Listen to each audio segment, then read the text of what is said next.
Good whatever to you, whenever you are watching this episode of the St. Cloud Moron Show, exclusively on YouTube, because I forgot to change the name to the St. Cloud Divorce Show, the former name for Twitch. Today has been kind of slapdash because both me and my co-host Spurgsnake have been playing the hell out of Prey, which we will be reviewing on Annie's What Is This Game coming up later today. How is your day doing? Besides a little bit behind with the fun game there, Spurgsnake? Pretty good. Just got some errands to run, which got put off till tomorrow. It's going to be better weather, so being out in the sun won't be so bad.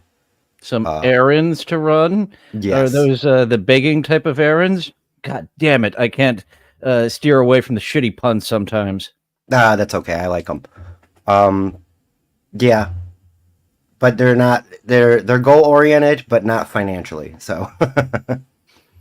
And I've been putting off a few errands for tomorrow as well. But that's not even happy talk. That's No. just humdrum talk. Yeah, that's every day. We're already turning into steel toe. Just 60 more subscribers, and I can throw my hat out there and beg just like him.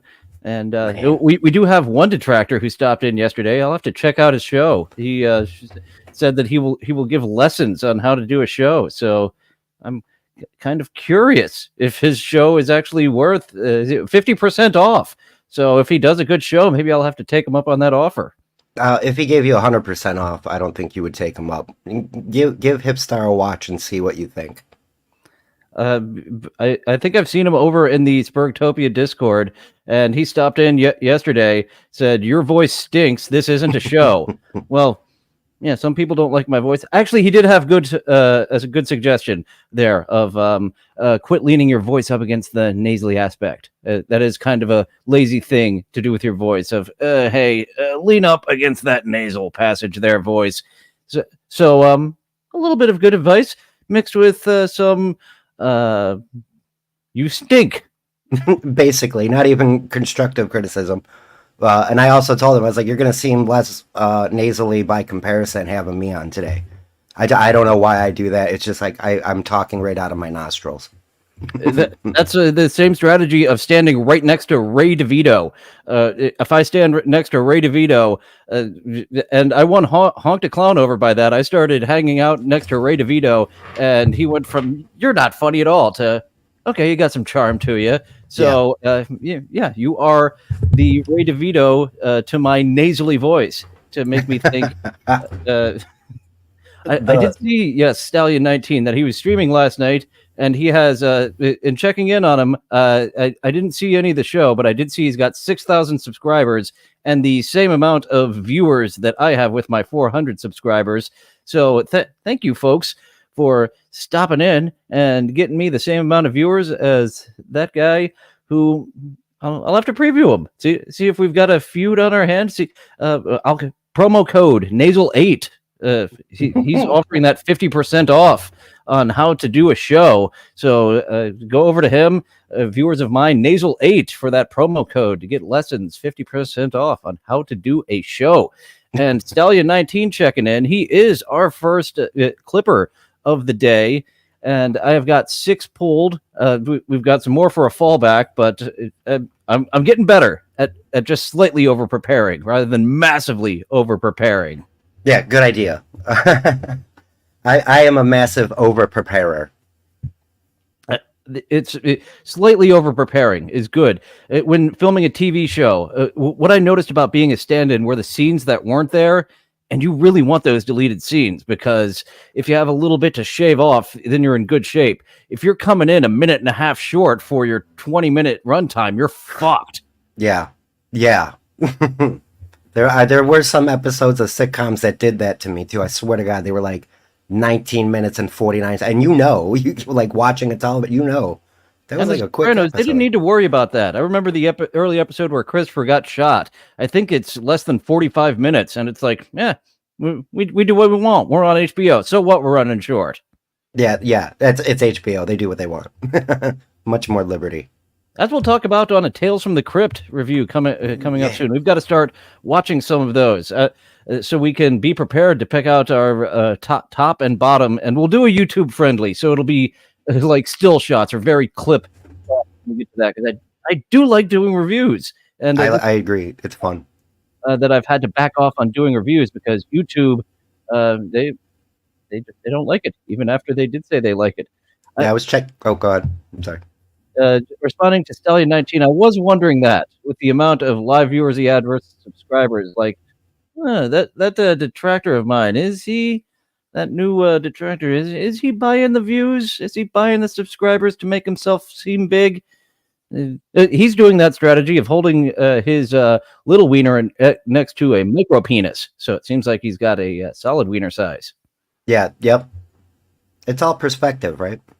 But I haven't even previewed him yet. I said I was going to give him a chance before I started shitting on him, but he did do something that Sylvester Stallone is very familiar with. I should have had this drop ready to go. They drew first blood, not me. They drew first blood. So, saying that this is not a show, when right up at the front, I explained what the premise of every show is, except for this time. This is a show where we goof on Aaron Imholte, because that's the thing to do. This is a spinoff of co-host auditions.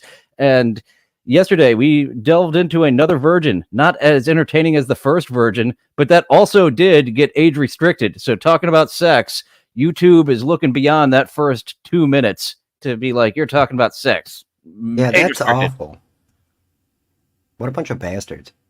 And it's funny, sometimes I really get into dirty talk, but those two virgin episodes, those are the ones that got age restricted. Oh my goodness. What a great film shot of Aaron. That is a great opening frame there, Stallion 19 of Aaron. Yeah, that's a nutshell of him right there. It's just a goof. He's just a wobbly goof. And I wish he would not use his own handwriting here. It does look like a psychopath's handwriting. I'm trying to be the shepherd. Perfect week, streak at 5. Your handwriting does not lend itself for a whiteboard on a live stream, sir. No. And he can't write straight. Everything, he starts up here and it's like it trails off to the right. Like he's writing to the right, but it starts out normal and then just kind of gets flaccid. Oh my God, boy, did I sweat out everything. I got. Oh, let's put this up to regular speed rather than the super fast speed. Take 2, Aaron, at regular speed, and go. Went golfing. Boy, did I sweat out everything. I got hammered last night. Like, not like drank too much physical booze. Like, it was like I had 2 old fashions and then just beers. But I haven't drank tequila in years. I started doing tequila shots, and it got a little out of hand. I was singing way off key. My singing voice wasn't with me. It was bad news. He is an Aaron Imholte clone of a clone, so he loves him some karaoke. And that's why I don't do tequila. Tequila and Jägermeister are on my no-nos. As you get to be 37 years old, you learn that tequila won, and only very rarely for me. How do you feel? Is tequila a yay or a nay? What's your... It's on the nayer side because of that. I think it's one of those rowdy alcohols. It just kind of gets into you and it makes you want to do stuff. And it did rowdy up Aaron's blood as well. Yeah, that's what, look at his face now. He's totally thinking about it. The only other beverage was it's Mahahari is the brand, and it's absinthe, and it had actual wormwood and all that in it. Tastes great. It has an anise, Jägermeister flavor to it, but it is potent. News. And I was apparently I was getting a little physical with the lady in front of everybody. She's like, "Would you?" She doesn't get her slam piece, or as we've rechristened her, slam bag name. Maybe she has put the kibosh on. Fucking stop dehumanizing me by calling me that on air, sir. Yeah, it was probably funny for the first 10 seconds. Aaron is leaning into that religion thing, and he did go to church. The Recadas go to church. I don't give a shit what Jesus thinks about my sexual promiscuity. Ask another fictional character like Winnie the Pooh what he thinks. It carries as much weight with me as what Jesus thinks. You're fucking Right. Stop, there's people around. Like, I'm sorry, I'm used to my old life where you just have no shame or dignity or class or anything else. And I'm trying to reintegrate back into society. Sorry that I tried to butt finger you in front of people. No, it got out of hand. You both I mean, don't get me wrong. I was a great time on tequila. Fantastic time. I went over, I was a diplomat. I went over to the other party, like, tequila shots. You guys come over here. We'll come over here. It ended up being a fucking block party. It was great. I have seen this so many times. The people who are just sloppy drunk, who think they are the host of the show, who think the spotlight is right on them, and hey, we're getting everyone together. And then the Always Sunny song at their high school reunion, where you see them and it's a big production, and then you go to reality. Hey, yeah, exactly. You know, I'm pretty sure he gets people to appease him just so he shuts up. You know, he was probably harassing everybody in the bar trying to make it a big old party because he needs to feel, you know, group adulation. That's why he hates the internet. The tequila doesn't help his need for give me thanks. Tell me how good I am. Tell me I'm good. Yeah, exactly. Dozens of people had a great time, but me on tequila is a chatty bitch and uncouth. Mia, I did not know this, and then this morning I woke up. I've never been like, I know a lot of people are like this, but I've never been this alcohol kicks like this, but this alcohol kicks like that. I'll concede tequila does hit different because I got smacked with that spade shovel of a fucking tequila hangover, which is just headache for me. The neighbor's coming back over after I'm done with this show, and he wants to smoke frozen pizza. He's getting as much use out of that damn smoker as I am. I do have to say this though. I got to watch I think I should probably curb the drinking a little bit. I think I should probably Gonna curb that drinking and stop talking about the Recadas and April, and we'll see how that latter one is going with the rest of their clips. Smoking a pizza. Once someone gets a smoker, they will really smoke everything because smoking is good. I used to really love wings from the oven or fried, but smoked chicken wings, good shit. Yep. I don't have like on them for that smoked frozen pizza because smoking, yummy. Drinking problem per se, but like I had 3 beers on Friday, and I got tuned up last night. We gotta take it easy. I think Thursday I had a cigar and a couple drinks. And then I had a cigar yesterday. I got to cut back on the drinking and the cigars. The drinking and the cigars are bad news. See, like when I was in my old life, everyone else was such a falling down drunken drug addict that like you didn't notice if you were drinking. Speaking of which, we didn't make it 3 minutes before he's like, I'm done talking about them. I'm only making illusions. The way he tries to talk around is such no, we know who you're talking about, and you said you're gonna stop talking about them, so either do it or don't. Well, except with Ashley LaRue, he legally can't say Ashley LaRue, my first ex-wife. No, he is relegated to saying a third party, and that ain't helping his situation at all here. Like, he wants to spill beans all the time. He wants to trash people all the time.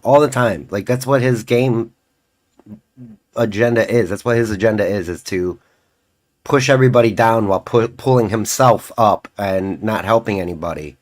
You know, it started out he didn't have a hangover, but by the end of the conversation, he had a tequila hangover because it hit him different. Like, he straight up will contradict himself in the matter of 3 sentences. It's so weird. He does that all the time. Within moments, just revealing himself as a bullshitter. He should be a car salesman. I was saying he should be over at Unpainted Arizona selling unpainted furniture. Used car salesman. But one thing that I kind of wanted to get in on, but it's being covered by so many people, is the last 5 minutes of the show. This is becoming a theme, and Carl Hamburger and Blind Mike are covering a lot. So we don't need every steel toe guy covering the last 5 minutes of the show. Come on, guys. Come on, guys. The rally. The countdown and the all we need, and it's always over $100. We're so close. We're only $180 away. Yeah, yesterday was 175 with about a half an hour, and he keeps doing the PayPal dono thing where he's like, "Oh, I got a Venmo for $85.50 from ISOM," or some fake name that he's just gonna make up, and to keep the streak alive.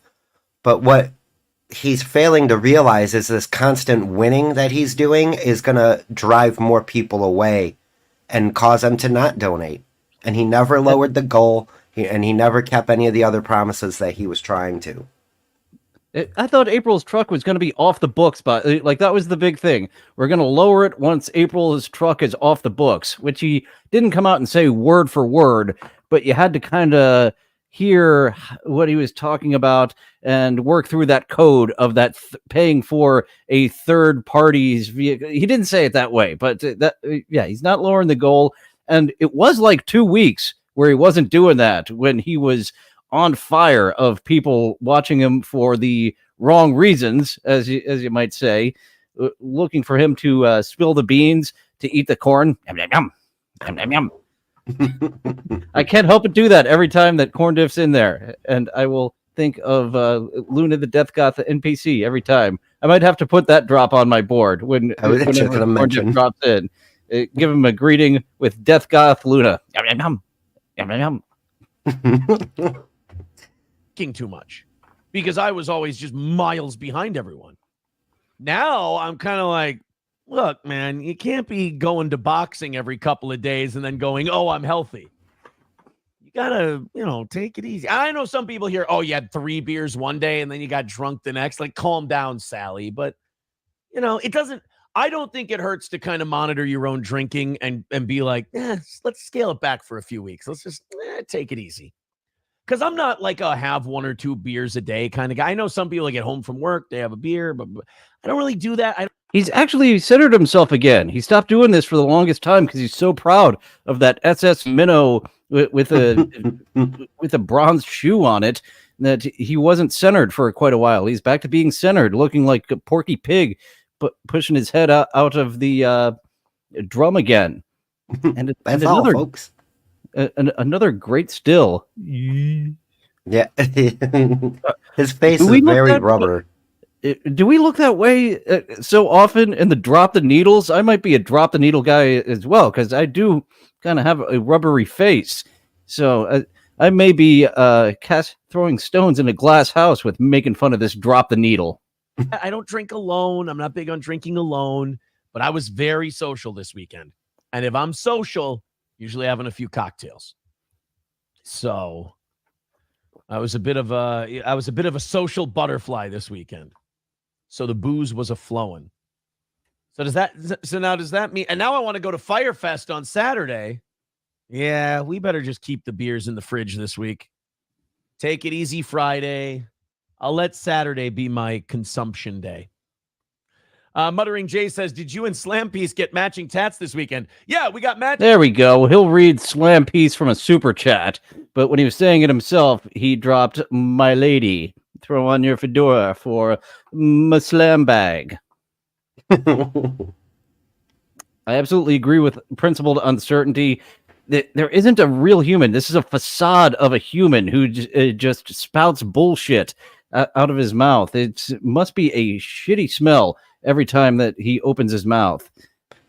He reminds me of the alien from Men in Black when he first gets the skin suit, like the insect comes down and he puts on, and he's walking all weird. That's him. That's his face is that. Like, he's just got loose skin and is so uncomfortable in his own body. Didn't get the dimensions quite right in getting to that human suit. He's got his orangutan arms, which he still can't put to good use with that reach in boxing, which, I didn't pull up April's Pinterest.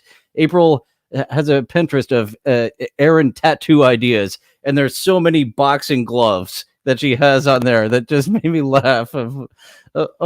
April.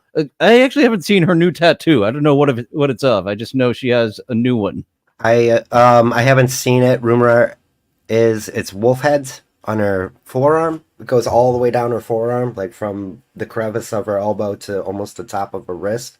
It's a pretty big piece. It reminds me of my aunt and grandmother's T-shirts in the 1990s. Wolf T-shirts were really big at that time. So taking the wolf T-shirt and putting it on her forearm. Yep. Yeah, and she had the other tattoo she has on her upper arm is a deer skull. Like, it almost looks like the deer head on a Jägermeister bottle, but it's a skull, I think. And for some reason, I've talked about this with liking the illustration on the titties. The deer skull on the titties would actually be a turn on for me. I think antlers coming up like that. Yeah, I think New Girl might have one of those. I'll have to check out her Twitter. She is dropped into the chat every so often, and she's tattooed. I think she might have a skull on her chest. So winning me over. And Ellie Drew, it's three wolves. He is... if there is a moon along with those three wolves, it is exactly like those T-shirts from the 1990s that were all the rage with 30-something and above women. Yes, I know exactly. And truck driving, pickup drivers with the stickers in their windows. I don't know if you've ever seen those, but sometimes they'll have like a moon with a wolf howling over it. I haven't seen those on truck drivers as much. As like pickup trucks. The ladies on the I was thinking like truckers. Yeah. I should have been more clear. With the ladies on them, or Susan B. Anthony for the Critic when he became a trucker. Nice. Yeah, that's right. Matching tats this weekend. What we did was we went to a novelty T-shirt store and we found the hackiest, lamest novelty T-shirt we could find, and we put it on our arms. Okay, we're actually on the same. We're making the same gag here. Holy shit, Aaron! See, in another world, we could be friends, and I could be a fan of yours. No, he should take you up on the co-host audition for sure. He needs somebody to actually breathe life into this show. It's so tepid, the whole thing. It's like he just made a joke. I'm happy he made a joke. It's one of the few times, that we're all on the same page. Every other time it's him trying to bullshit. Like it's uncanny. He's an uncanny bullshitter. And I do like that Allie Drew and A. Smith both came up with the dream catcher to really complete the look for April. That is the motif she has going on her forearm. Absolutely. Yeah. It was great. Oh boy, did I dodge a bullet.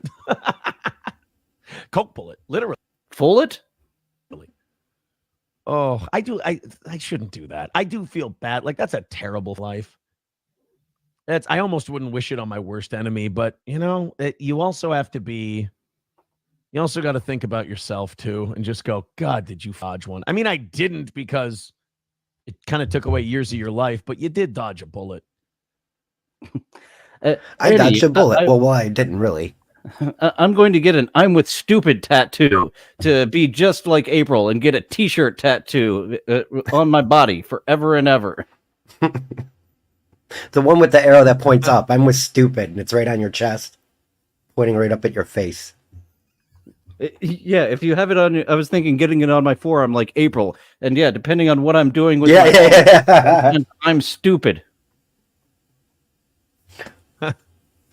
Yes, Lamantha, I agree with you. But look, I mean, people want what they want, right? I mean, that's what it's for them. It's their thing. I just saw that septum caved in, and I was like, oh, God, I thought it took longer than that for a septum to cave in.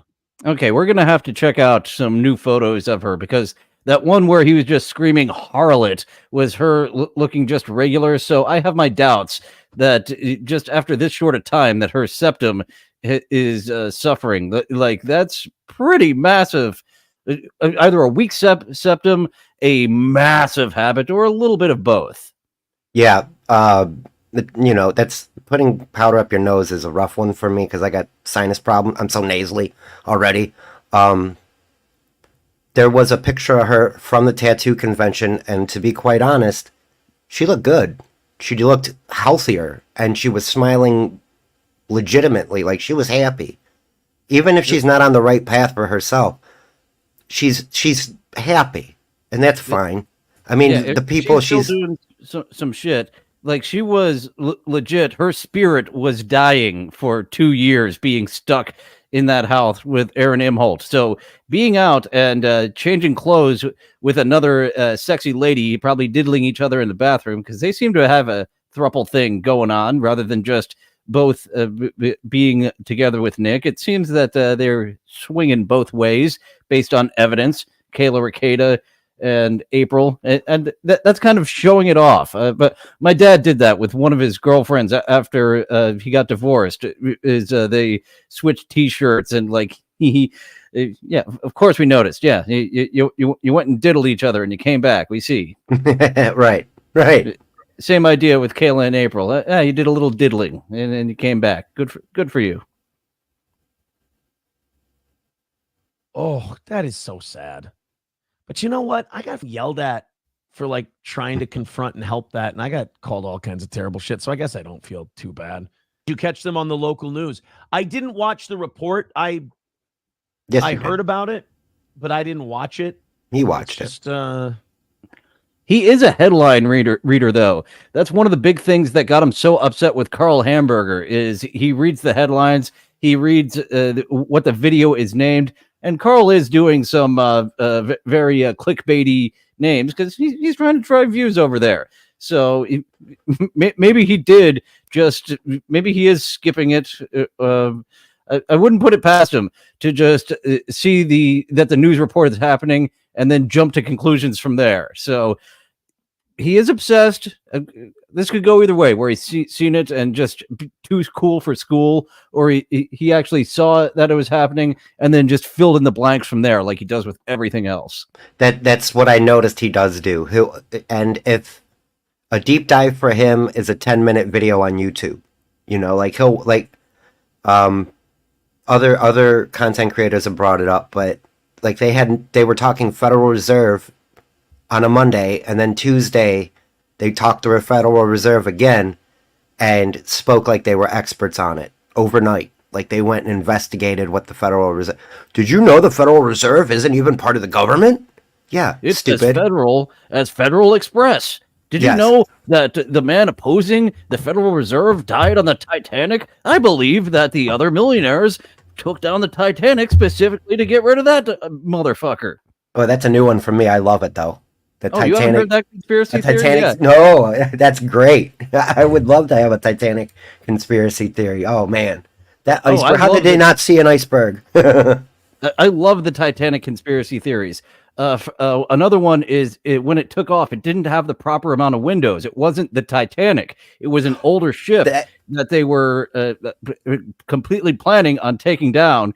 And a lot of the well-to-do millionaires who were putting the Federal Reserve together, they got the fuck off there because they were taking down that motherfucker standing in the way of the Federal Reserve happening. Oh, I love me some Titanic conspiracy theories.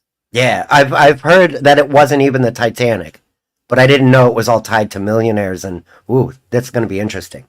Yeah, a lot of millionaires. Look into that. Watch a 20-minute video on that one. Don't keep it to 10. There's a lot to dissect there. Yeah, you're right, exactly. I'll look for the 28-minute video and get the full story. I mean, that's the way people want to live their lives. Then, you should get children away from that. It's not good. It's not right. It's very confusing for little kids.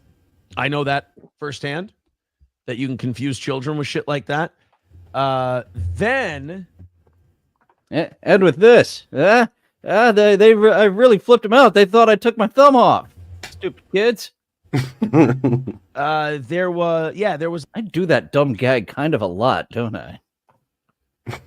Like some news reports about that tattoo convention. I didn't watch them. I don't need to watch it. It's that's his problem. He does watch it. Best of luck to everybody. That I'm gonna get a cat tattoo. It's gonna say "Hang in there." Because it's so true. You should. Muttering Jay says, You see, there's elements of you, Aaron, where we could be buddies, but you just Imholte yourself. Yeah, I think Imholte is the new Munson. That's an actual word of, but boy, Good idea. We really had something starting to go here on the show, but we really Imholted our way out of being profitable. Exactly. Oh no, yes, Imholte. And I also like A-Holt as well. Don't be an A-Holt. I haven't seen A-Holt in the chat for a while. I loved when A-Holt stopped by, because we were all saying Assholt, and then A-Holt stopped by in the chat, and it's like, oh, we were overthinking it with our Assholt talk. Yeah, A-Holt. exactly. A-Holt's perfect. He says it's funny. Ape wants nothing to do with the internet, but she's on the local news. Look, she wanted to do this. She hated her job. She would give me big pouty eyes when I said, maybe someday you can do this full time. She wanted to do this full time. She wanted to be on the show. She wanted what went with it and the attention. I love how this story changes. This story changes on the regular, where I shouldn't have pulled her into the show. She wanted to come on the show. She was working in a factory, and I saved her. Which manual labor, yeah, fucking stinks. Sitting in a chair for 4 or 8 hours a day, much better on your muscles and everything. But yeah, as a fool that you are, she is now going to be a punchline for many a year to come. Now, to, I don't know, tens of thousands. I don't know if hundreds of that. Well, she's actually not helping herself with the amount of people that are goofing on her with some of her antics. I agree. I also agree with Jason Bardo. I do kind of miss April having her on a show. I think if she did her own show, she would get traction. But it'll only last for so long, because I'm pretty sure she'll run out of shit to talk about really quick. Unless it's drama stuff like these guys. The co-host audition that I did with her, yeah, she actually had a lot of Aaron habits of just reading the chat and not interacting with the chat. So she didn't have a good teacher to do her own show, and she does just want to ostrich her head down until the herd passes her by. So she actually, that would be really great. April, you would drive Aaron up a wall if your show was more profitable than his. Let's get on that. Let's get April a note of compete with Aaron. That's exactly what she should do. And in fact, I think Keanu is doing a morning show, and he vied for Keanu and Gino to be like, he was trying to get them in the divorce, and it didn't work out. I think April should contact Keanu and do Kiki it should be Kiki and Ape in the morning. That would be good for both Kiki and April. I think one of these videos that I pulled, he's goofing on how much money Kiki pulls in. So that would be a big plus for both of them if she could handle the storm, because it's going to be a storm, April. If you can weather it, you can really stick it to Aaron and make a couple of bucks. Yeah, I agree. And it's getting used to the negative criticism. You deal with that real well. Like with that dude yesterday, I was ready to, I don't get mad, but I do like to pick the argument. And I know who he is, and him saying he's going to teach somebody else how to podcast, outrageous. And like him saying he's going to get April, teach her how to podcast, outrageous. Couldn't do it. Yeah, I'll give him the benefit of the doubt, but I have a feeling it's going to be a big old Bugs Bunny kiss with the way that I do a co-host audition with him. We'll see. I need to preview. I do like to preview shows, and the quick 1 minute that I did check out a show yesterday, I'm like, I don't know if this is going to be good for my channel if I do this. But yeah. Drama does sell, so even if it's kind of shit, drama would help bring in a couple of viewers. Yeah, it bumps everybody up. It's just, it gets exhausting, and it's a hard model to stay on for years at a time, unless you're constantly farming drama. Which is why I want to do the Bugs Bunny method of I am going to, which is kind of the take I took with co-host auditions of Carl absolutely rips these people a new asshole on Who Are These Podcasts. I'm going to goof on them and try to be encouraging, except when I can't. Like yesterday's Virgin at 41. He's every single video he said the same Very thing over and over and over again. I mean, I was laughing, don't get me wrong. But yeah, I was also laughing at your frustration. You're like, oh, all right. And skip it like 5 more minutes down the line. That was funny to me. That's why I love that show too. I was surprised how little that guy had to offer. King Nobody, he has a lot to offer. And there is another guy the algorithm sent my way, another older virgin that I'm like, oh boy. And now I know that because of the sexual talk, it'll be age restricted. But I do find these old virgins fascinating because it took me forever to put the pieces together. And as I've been very open with, I can't really put the pieces together with the ladies here and somewhere. I've got to go 90 minutes down the road when my lease is up to where there's a few more oddballs into an oddball like this. Ah, fair enough. Yeah. Yeah. The more rural you get, the more straight laced things become because it's just so quiet all the time. You don't even think outside the box if you don't have to. That's what this guy's problem is. You don't think outside the box if he doesn't have to. She didn't factor in for when the attention would go negative, which it always does. And you have to be able to handle that. And no matter what advice I gave, she couldn't handle the negativity. Welcome back, Mr. Bibley. I blamed myself for a long time, but I didn't force her to do anything. I didn't make her do. If anything, she wanted to be on and kind of, muscled her way in. And I said, yeah, sure, let's do it. It would make you wanted to make her happy. And that made her happy. But then she muscled her way into the show. I highly doubt it. Yeah, flip-flopping his way I pulled her in. She muscled her way in. She really tickled my balls and just put her finger very slightly in my asshole. Not the full on. That just isn't for me, but a very slight. Boy, did she muscle her way into the show with that asshole, ball, and cock. Trifecta there. Nicely done, April. Muscled her way in by Aaron giving her $50,000 a year, which I think was like 10 or 15 grand more than she was making at the factory. Yeah, and St. Cloud, especially with both of them, 35, 40 sounds like it, especially with someone brand new. Oh, but she wasn't the CEO, and that's another thing. So the CEO of Steel Toe Inc. that warranted $50,000 for this brand new, never done it before broadcaster. Right, and she was CEO. He slapped that label on her, and technically, just because they're divorced, that has nothing to do with the company that they run. She just she quit. She basically quit, and now she's rethinking some of the things that they went through, and I'm pretty sure they had a no-fault divorce. You file the paperwork, you sign the paperwork, you come back and see the judge, they finalize it, and then you're separated. Or divorced, and that's what I think happened. But truthfully, that was quick, really. Yeah, I think they did because that's what I did. And you go through the paperwork and you say, "This is mine, that's yours. This is mine, that's yours," and then you sign it. And what April? We do have a video. I guess I'll play that one next while we're on this subject.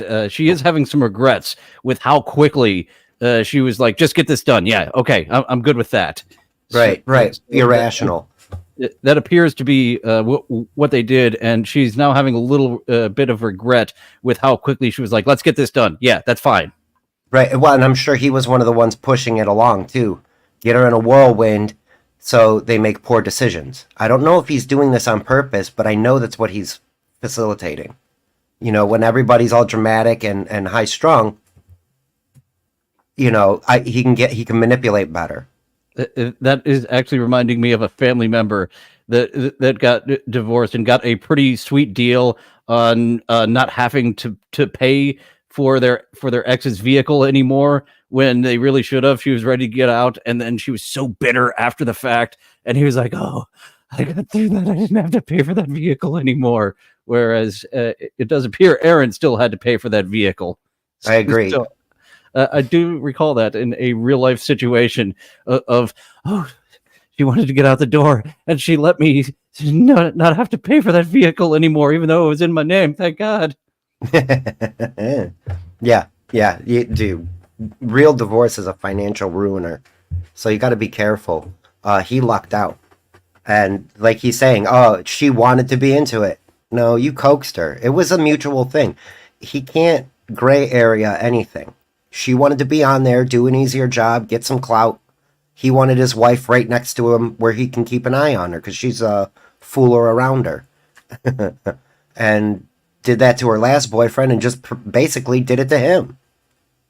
Oh yeah, I know the type that sets up the next in line before they get rid of the current one. Because actually, yeah, I guess she's kind of like probably like Aaron in that too. He didn't have anything set up, but he just really jumped on the slam piece as soon as he could. And yeah, I've seen that behavior a lot of like, all right, let me really mold the next romantic partner while I'm still with this one, because fuck that alone time. Some people do think that way, and that's well, the conspiracy theories of how that happened. I am of the opinion that they made Aaron think that the polycule was his idea when the three of them had already hatched it long before. Yeah, that's what my suspicion is too. She was hanging out with Nick outside of his knowledge, I think, starting last year around this time when he did his 9th anniversary show. They all met, and Chrissy Mayer canceled, and so I think that's when they started getting into that. I think there was an initial attraction between Nick and April, and Nick's trying to... Oh, what was that movie? I just watched it. It was a black and white movie where the one lady puts... The housemaid puts the second wife in the first wife's dress and sends her downstairs to the husband, and he loses his shit. That's kind of what I think is going on here. Is Nick is like trying to replace Kayla with April in a way, but Kayla's also getting benefits too. All three of them are getting benefits except for this schmuck. We'll see. If I was Nick, I'd be, and I have two ladies on the knob at once. I'd play that out for a while. Double BJs are a rare thing to come by. Oh, yeah, that's true. He gets in the water, and then it turns on her, and then she yells at me. She's like, "This has fucking ruined all my show." I'm like, I mean, it can. Yes, that's one of the risks. So I never knew why I needed to, feel like shit about that, But now it's nice because everybody can do what they want to do, and all three of them, I guess, are pretty happy. I mean, maybe I don't. I love the doubt he puts in that situation. It sounds awful. Like I would be doing everything I could tonight with my children. Pretty happy. No, you didn't. No, he didn't. He deliberately was hanging out with them and shirking responsibility. That's why Ashley was pissed off. Like, they were all fucking yacked up and trying to live a normal life. But they're such an open book. He can't keep a secret even if he tried. Look at Annie. Slam bag. It's catching on, too. I'm going to keep putting it in chat. Oh, yeah. The people who heard my stumble of slam P, slam bag are like, no, actually, bag is better. And he's a boxer, so you got the punching bag, you got the slam bag, and it does also imply that this one is just for practice until he finds a real one. Yes, yeah, she's the life preserver right now while he's in the ocean of singleness. Oh, I couldn't enjoy if I didn't. I think Johnny was divorced a while back. Not too long, but. I did see a clip where Johnny Crutches talks about having split custody with his children. So Johnny Crutches either got a divorce or was never married to begin with. Principled uncertainty. Good point. I didn't have my kids, man. I couldn't enjoy an event like that. I couldn't enjoy much of anything if I didn't have my children. That would just be when I wake up in the morning, I'd be praying that my children being gone from me was a bad dream. And when I go to bed at night, All right, we're on to another subject. I think, I forget what I said we were going to talk about next. So we'll just go in order. Since I was Now like, those two we'll go to that next, and then we got off on a bunch of different tangents, including the Titanic conspiracy theory. So we'll circle back around that to that, which I was like, we'll get to that next. Yep. What will we get into next? We're freestyling. We're freestyle podcasting. Let's just go in order, since I forgot what we were going to next. Yes, A. Smith. April did go hunting on the Recatus property, and that's where I believe the polycule was hatched. We need to make him think like this. This is his idea. Hog hunting. Yeah, King Yeti is aware of that. Okay. Yeah, I didn't know it was her land. I knew she was leaving to go hunting, but I didn't know it was on Nick's property. Holy cow. I've heard that a couple different places, and we have two beloved chatters in A. Smith questioning it, and King Yeti confirming with his knowledge that there was hog hunting going on before. I can't quite make a sexual innuendo with that hog hunting. I was almost there, but not quite there. I couldn't. Yes. No climax. I almost got, instead of Duke Phillips asking where's the joke, Major League, just a bit outside. That was the other one. I was like, maybe that'll be what I do as a drop when I completely swing and miss at a joke. I do like euchre. That's a good one. Once I found where's the joke, I was like, okay, that's a nice one, euchre. But we've got Duke Phillips literally asking me where the joke is. Where's the joke? That is the one that's going to be my shining a spotlight on completely fucking up an attempted punchline.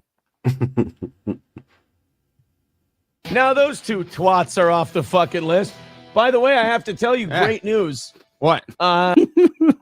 This is, as we'll see, talking about Gino and Keanu, those two twats. I love how quickly he turns on people.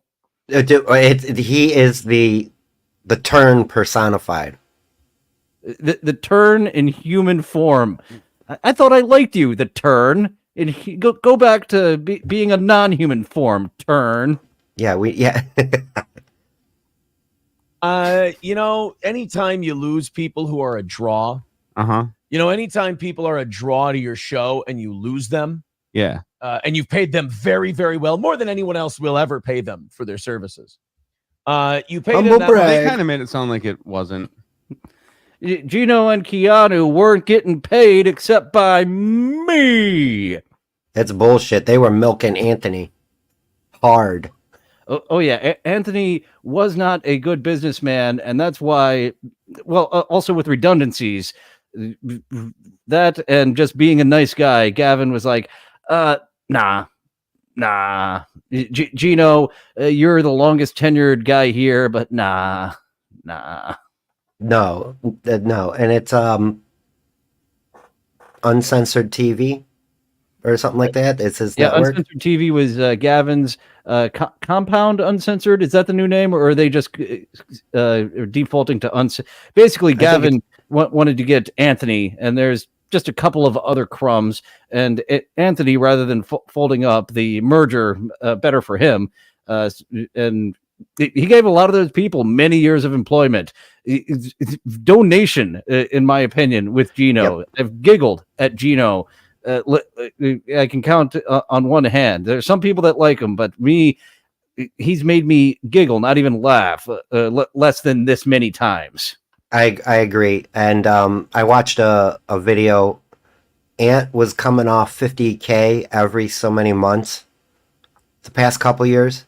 And he would pay it to keep it going because it was his little thing. Like that was it. Compound Media is like his little toy. That's what he gets to play with. He can broadcast with that and blah, blah, blah. Yeah, and he paid those guys out of pocket. There was no way his subs were covering all the salary. Yeah, it was his baby. He wanted it to succeed, but he wasn't the best of program directors, as In Hot Water's long tenure Mike Redbar, Anthony Cumia could not handle the drama that Mike Redbar. Actually, I think there's a little bit of disagreement on the quit or got fired with Mike Redbar, but Anthony, if he didn't quit, Anthony for certain was going to get rid of him because he could not handle the drama machine that was Mike David. Yeah, and Redbar went on to be successful in his own right. Mm-hmm. And there was other shows. Eastside Dave used to have a show. Pat Dixon had a show on Compound. He's uncensored now. That's why there's going to be no Gino near Gavin McGinnis. Yeah, Pat Dixon. I'm stumble fucking all over myself today. Pat Dixon brings something to the table.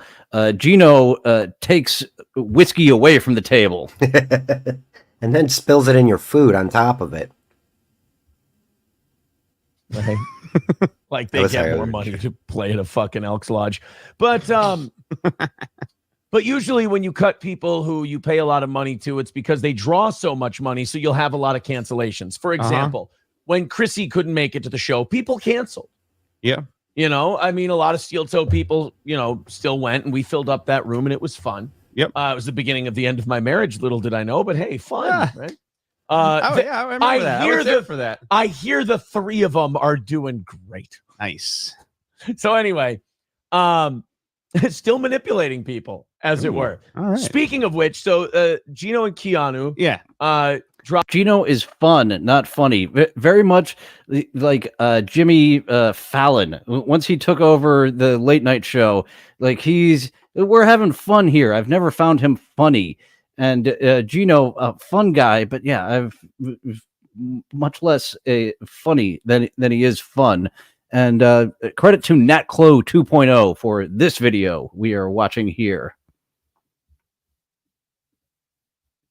Drop out of the show. Yes. Because you can always trust addicts to tell you the truth about a situation. So who better than the source? Exactly.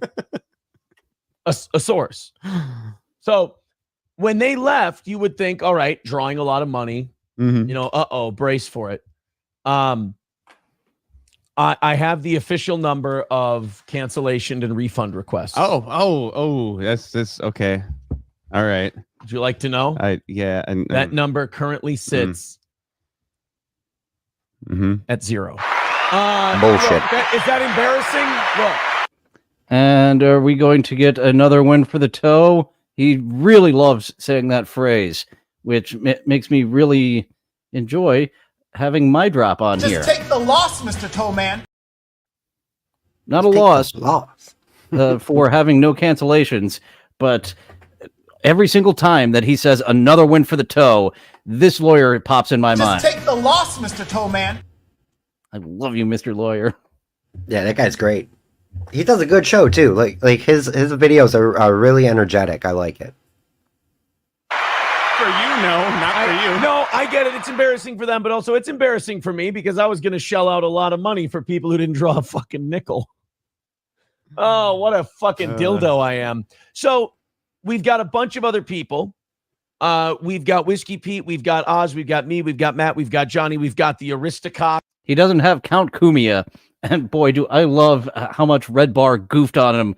That was such a feeding frenzy for Red Bar, who his behind the paywall is a goof on Anthony. He shortened the Anthony Cumia Scars Club to just the Scars Club now. So once he got into that domestic squabble with Danny Brand and Bitter Hand, Count Cumia was a mainstay of the Red Bar show. Where the fuck is my gun? I just remember him yelling for his gun. I can't find my dude. What an idiot. I still watch Ant every day too. The guy's so fucking. He's the best train wreck ever. Anthony did indeed feed too much off of that young energy. When you get a certain age, those 19-year-olds, as tight and perky as their bodies are, no. In here, it is 99% not going to work. And unless you're doing a sugar baby, sugar daddy type thing, then it kind of works. But they were doing an actual real relationship type of thing, not a sugar daddy, sugar baby. Yeah, so strange. No idea who the Aristococks are, Ellie Drew, but it sounds like a local improv theater. That's what the name sounds like. We're the Aristococks, and now give us a place and an occupation. I just read King Yeti's comment too. He does do that. He'll avoid comments. He'll read the first one and then yeah, there's some that Aaron will skip right on over. Some of the ribbing he likes. So some of the ribbing he does not like, and he will not acknowledge it. No. Or now he's back to banning as well. I think we covered that on last episode. Yep. Where he let everyone back in, and then once people started goofing on him for being a wife beater, you've got to make those wife beating jokes exactly right, or you're back out again. Exactly. If you don't joke with him the correct way, you're out. It's a group of 5 fucking really funny guys. And then we've got some other people that are going to be special guests because people are so jealous that we have this event that when we announce someone's coming in, they try to online bully them into not going. Like Tom Chilstrom. He basically got bullied into not doing the anniversary. I don't know if it's bullied as much as, hey, Tom Chilstrom, have you seen this video? Do you know what's going on with this guy over here? I think it might just be informing instead of bullying. Yes, making someone aware is not bullying. Pre-show.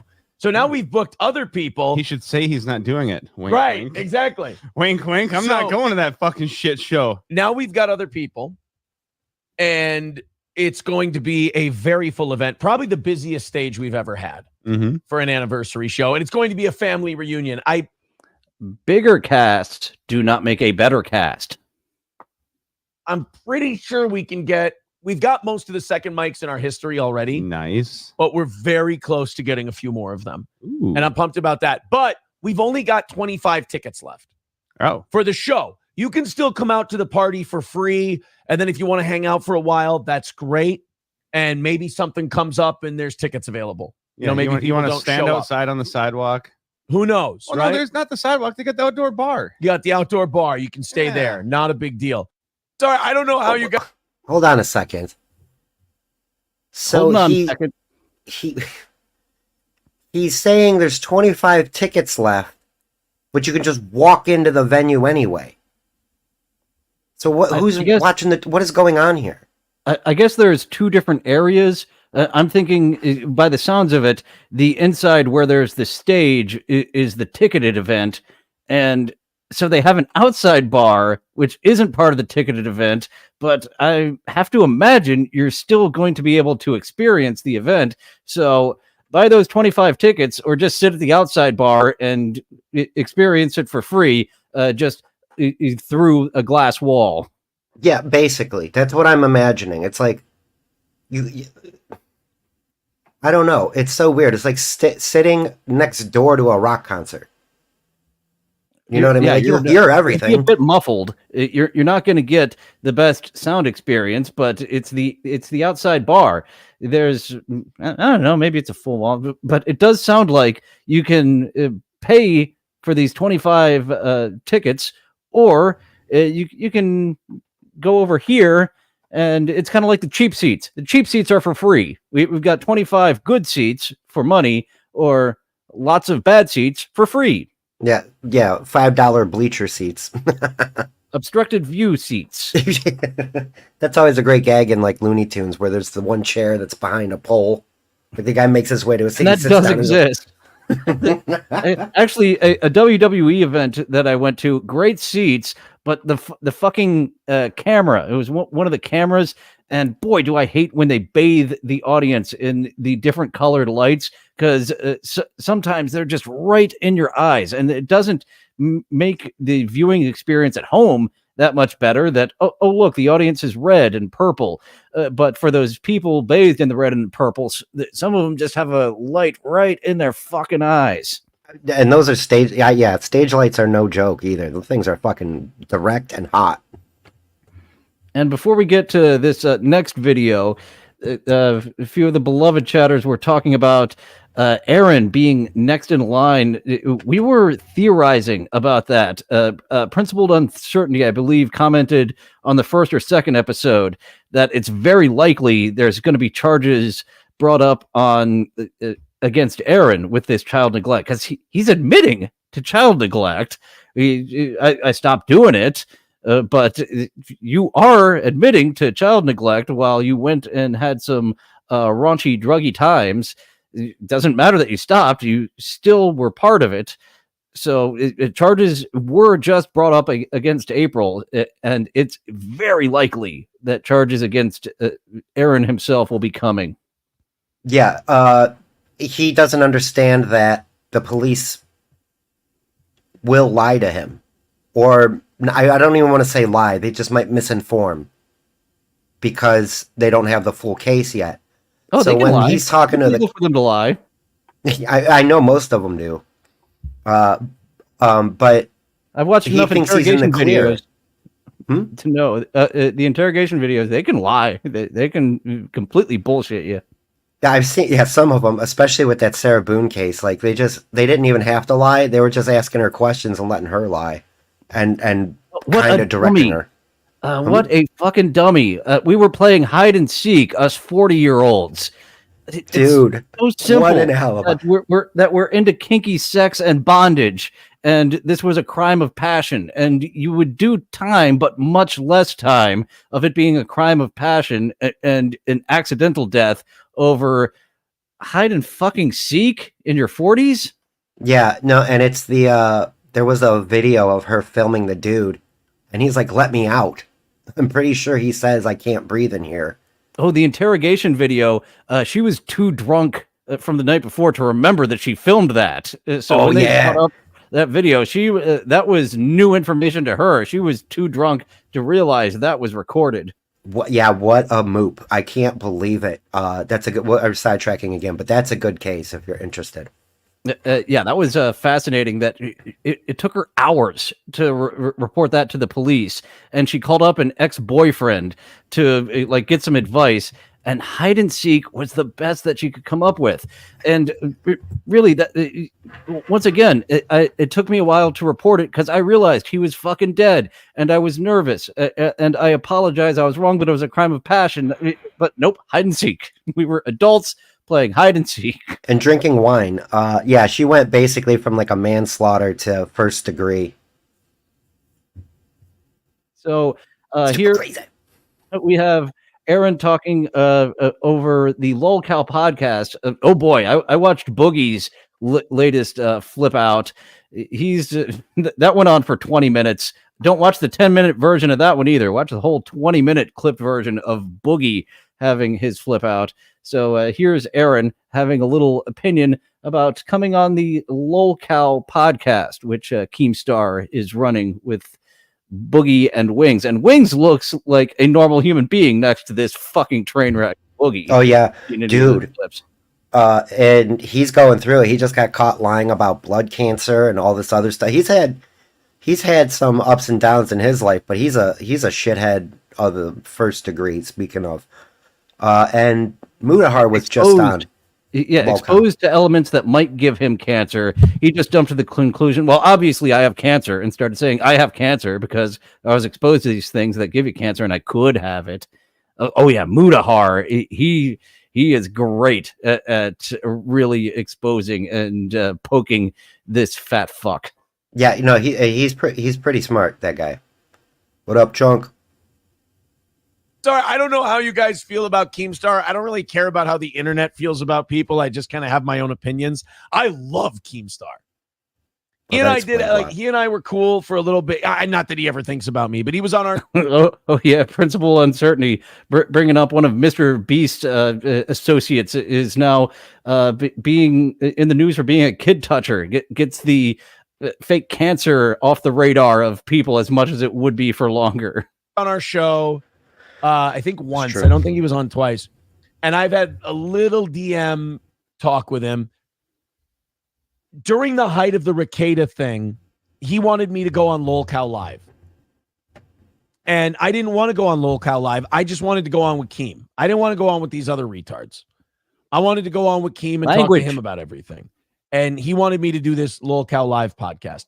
It was also around the time I realized that maybe the Keno Casino thing was a bit rich. I maybe went a little over the top. That was me definitely during the anger stage, just wanting these people to fucking burn.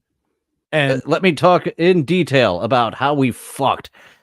So Aaron completely up to talk to Keemstar, but missing the point that he's right at home with the other Lolcows. He is very much in denial because he does a show. I remember that from when he started kind of getting friendly with Shuli and Carl, and then was like, fuck these guys. They don't do a show. I do a show. Like, you have to do 4 hours and do the exact model that radio broadcasters do in order to call yourself a show. Fucking douche. No, yeah, he's total douche. And I agree. 4 hours is a bit much. You know, that's like with Onion, he does 4 or 5 hour shows sometimes, and I'm like, you got me for the first hour, and then maybe some checking back in throughout the day. I can't sit and waste a quarter of my day or half my day like that anymore. Otherwise, it's nice to have on in the background, like the Cornet podcasts. I will listen to at work. He is one of the rare occasions where when it's under a 3 hour episode, I'm like, oh, I could listen to so much more of this guy ramble on. And I don't watch any of the wrestling anymore, but listening to him bitch about it, so much fun. Whereas if Aaron actually spent the whole 4 hours just counting down and asking about the goal, that's actually, I think, a better show. The final 5 minutes, it seems to be becoming the most popular part, at least to people I'm seeing, like Blind Mike and Carl Hamburger, covering those last 5 minutes. And I wanted to cover that too, but you got enough people already covering that. I mentioned that earlier. Yeah, no, and I agree. That is the most popular part. It's the hit the goal, or it's no, and it's no more often than he lets on to be. He keeps lying about his money, which is the worst thing you can do. And Boogie is another one who lies about his money. There's so much that he has in DSP. There's so much that Aaron has in common. He is so parallel with these Lolcows, and he just completely, nope, I am a broadcaster. I do a real show. These people who do podcasts that are very successful and financially well off without begging people for money, those are not real shows. He lives in quite a fun world. And thanks, Texas. This is a popular subject, so I usually don't cover someone this often. And I don't want to be only an Imholte guy. Some people want me to be just an Imholte guy, but we'll keep this in the rotation while it gets views and subscribers. Thank you for listening to me goof on this guy. He's a popular goofer honor. Mr. King Nobody, not a popular guy to goof on, but I love goofing on him, and I'll bring him back soon. I know. Another one. I haven't gone to him in a while. He gets garbage views for my channel. I love goofing on that guy. Hey, keep the passion, man. Keep doing what you want. But like other people will see why you think it's so good. If it, you know, as long as you're making it interesting, that's why I like the co-host auditions and the TikTok, dude. You make it very interesting for both of those styles. I try to keep it balanced as well. The current episode that I'm working on is too heavy on the music. I need to throw some of those off to deleted scenes because sometimes you stick around too long with one subject. And it's funny, the boobies on TikTok, I simp more for the smaller boobies. It's the redheads with the smaller boobies, who I'm actually the biggest simp for over there on TikTok. I think it's the attitude. Yes. Redheads have a certain attitude. Yeah, the attitude on Luna and the sultry voice of Lola. And it was that episode where I included a song of hers which wasn't in her range, which everyone was like, look, she's a good singer, but this stinks. I was like, oh, I'm just simping hard for her. That's the problem. That's fine. And, I went on there and really kind of, I dug the knife in. I gave him the old Keanu C. Thompson, but I didn't give Keem an interview, and he got pissed about that. Keem sent me a message back. He's like, hey, I respectfully asked you to be on our podcast. I gave you a chance to, come before our audience and all that. And you didn't even, I don't even think I got back to him. I feel bad. It's terrible. But I was talking to a lot of people then. And I do respect Keem. I do like Keem, but doesn't go both ways. He was not happy with the fact that I wouldn't do that podcast. And it was nothing malicious. It wasn't like I don't want to do that podcast. That's the show he's doing now. Like, I don't think he even owns Drama Alert anymore. That's what his current project is. And you're just in such denial of how well you fit along with the other Lolcows. And like you just mentioned, there's a huge margin of overlapping traits. Poor spending, constant bullshittery, self-inflating, and a lack of self-awareness, and insulting other people's intelligence. Luigi Greenberg, the Ray Pruitt fan club podcast, I believe, would be paywall stuff for our most loyal viewers. As another fan club member, maybe you would be a regular co-host on that once I start doing paywall type of stuff. Around it being a regular show, I don't know how much traction that would be, but for someone who are fans of this already, the Ray Pruitt would be a nice little addition to a paywall show, I believe. I was 90210. I gave it a huge miss. I need to go back and see what that's all about. Not really. Okay, fair enough. Because I remember just being at the age, I just didn't care about drama shows. And 90210 was, but then years later, I ended up watching this other show called The OC, which is almost exactly like out on that one. Yeah, it does have some of the same DNA dripping from its face. The OC, as 90210 did. So Noxzema Girl, I guess start watching when Valerie shows up, when Tiffany Amber Thiessen shows up, because then you have thick Tiffany Amber Thiessen to look at. Not thin. I like thick Tiffany Amber Thiessen more on 90210 than thin Tiffany Amber Thiessen on Saved by the Bell. And Noxzema Girl. Oh my goodness, Noxzema Girl. Yeah, I do like a nice thicker Tiffany Amber Thiessen, and to Luigi Greenberg, a thicker Kelly Clarkson. Not a fat Kelly Clarkson, but a thicker Kelly Clarkson. Steal her away from Eric. Fuck the Keemstar. I didn't. Could you imagine how Boogie and Wings of Redemption would have handled the Rekieta thing? Sitting there asking questions, doing an interview with those two would have been like a virgin fumbling with a woman's bra strap. I've lived with people who self-harm, and it's obnoxious because what's also obnoxious is someone who talks around self-harming like you fucking douche. All these are people who want me to end myself, who want me myself. I hate how he does that. You come from radio. You should be able to find a clever way to talk around these no words. A self-ending, a self-deletion, myself. And he mentioned that a lot for a couple of weeks. He specifically said to me to just quit. I won the game. Okay, you're talking around it. I get what you're saying. But that was the last time I heard him even mention it. After a certain point, he just started saying whatever he wanted, and is very lax in his forethinking on what he's saying. Like you said, he could be much more. Dude, self-deletion is one of my favorite. Or deleting somebody, saying that you deleted them. That's, my favorite euphemism for that. Delete. And this is another one from Stallion 19. I believe this is clip number 3 that we're on to. I have 6 prepared. Some of them slightly over-prepared, as I said. So we'll see how many we get to in the next 45 or so minutes. Because it's so...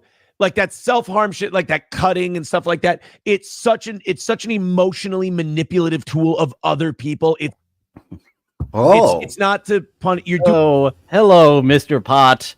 Talking about Mr. Kettle and the emotional manipulation. Hypocrisy police. Doing just enough that it causes a little pain and will make other people concerned, but they're also going to pay attention to you. It's gross. People who harm themselves. And then they take advantage Some people think it's hot. of your kindness. Like, don't do that. It's okay. And blah, blah. No, see, that's his other problem. I mean, he I'm not keeps gonna- trying to fix everything. Somebody who's doing that kind of stuff needs. What do you think you're Harvey Keitel in Pulp Fiction? You think you're a fixer? Yeah. You think you're a wolf? You're gonna be on April's forearm or something? Nice one, Chippa. Fuck yeah. Chipper just had to leap out for that series of stupid fucking jokes. Yeah, dude, he's definitely a hypocrite of the first magnitude, highest order. And he's saying he lived with people who did that. It's one of two people. There's only two people who do it. He could live he's alone and referring- he's one of those people. Yeah, right. Oh, yeah. Okay, so yeah, he could be talking about himself. Unless he's talking about his childhood and it was his sister. That's And the only I do other- want more childhood stories. Be the Anthony Cumia clone that you say you are, not the clone of a clone. Give us some young Aaron stories. Tell us about how your dad paid for Buzz to come and take your virginity. I can't imagine any of us have as funny of That's a story a good as Anthony story. has for that. Just that whole era of his life, him talking about living with his dad out in California is some of the best stuff that he was talking about. Just wild shit. Going to tell the stories that I have. But there's a couple that looking back on them now make me irate. Irate that I wasted it basically an entire day because somebody needed some attention. Because it ties into another story I've told before. Caesar Diff, I did see this. Oh, a Caesar Diff. I haven't seen him popping up. And another one from Stallion19. We have here Caesar Diff. I've seen a lot of diffs. I haven't seen Caesar Diff. He's over there in the Steel Toe chat. And once again, that psychopathic chicken scratch is catching my eye. Perfect week streak at 3. We've had 3 shows in a row where we have hit the goal. And he'll retroactively count it too. If he makes up enough money from the day before, he'll just reactivate the streak. Like, he doesn't understand the definition of what a streak is. You know? Sometimes he carries over the money, which when I first saw who he was, and he's got the goal and wasn't begging as hard.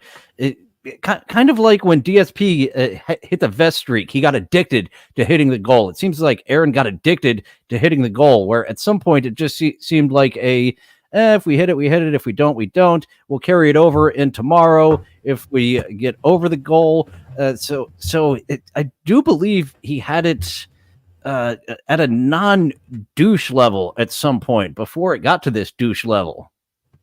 Yeah, no, he was doing a show and it wasn't so bad, but the the panhandling, the plate shaking. And he did try to go over the top with it, but when you're doing an impression of an annoying person, you're still annoying is the problem. Yeah, that's why people don't walk around doing Fran Drescher impressions all day.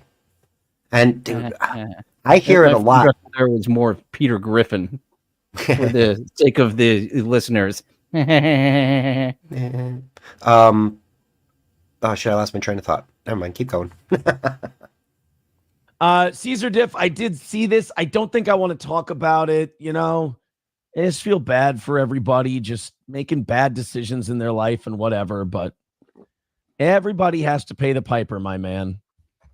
It says, talking about I guess the internet got a hold of some pictures of her and Nick, April and Nick together at a tattoo festival over the weekend, and they've kind of gone all over Twitter and Kiwi Farms and shit. People are always focusing mentioning on her the farm. nose and saying, "Oh, her nose is all fucked up." And Caesar Diff says, "Holy Moses, she aged 20 years. Cocaine turned her from an 8 to a 4." I should have researched these pictures a bit more because he's talking about this a lot, and I don't believe you. Yeah, Mr. Imholte. I saw the. She looked. I said it earlier. She looked decent. Sorry, the dog came in here and now she's on top of my feet. And she was smiling happy. She didn't look like she gained any weight, but she wasn't rail thin like she had been looking. Yeah, it's my bad, Mark Bass. I apologize. I didn't do a bit more research for getting these pictures that he is talking so much about of her looking awful, which I don't believe because of the last time I did prepare properly. You look like a whore. You look awful. Look how ratty your hair is. And none of those were accurate. A. Smith doesn't believe April was an 8. I believe that she was a Minnesota 8. I was calling her a Minnesota 9 before she got in that bikini and showed how bone thin she was. So, some people are into that skeleton type, but I was calling April a Minnesota 8 after she lost a point. Yeah, she's a solid 7 across the board. It's her attitude that knocks it down a little bit for me. She does seem to be like Aaron in a way. A little bit know-it-all-y. Like she knows better than you because she's who she is. Yeah, the personality would absolutely drop her down to a Minnesota 6, I believe, A. Smith. But we all find different physical traits attractive. Like I talk about with Skittles over on TikTok, that blue-haired woman who the chat was like, I can literally see her mental illness. And it's like, yes, I know. Isn't that some hot mental illness? Mental illness attracts mental illness. I should not get together with her. Luckily, she's taken. Oh, we could have built a Lego house together. Skittles was the blue-haired one. The Lego lady was the one with the Jennifer Tilly Yeah, voice. That's right. Yes, Jennifer Tilly voice. I forget what her name was, but Jennifer Tilly voice with the zombie and the blood contact lenses in. Oh boy. But I see how you got those confused because that is mental illness on display too. Love it. I have a problem.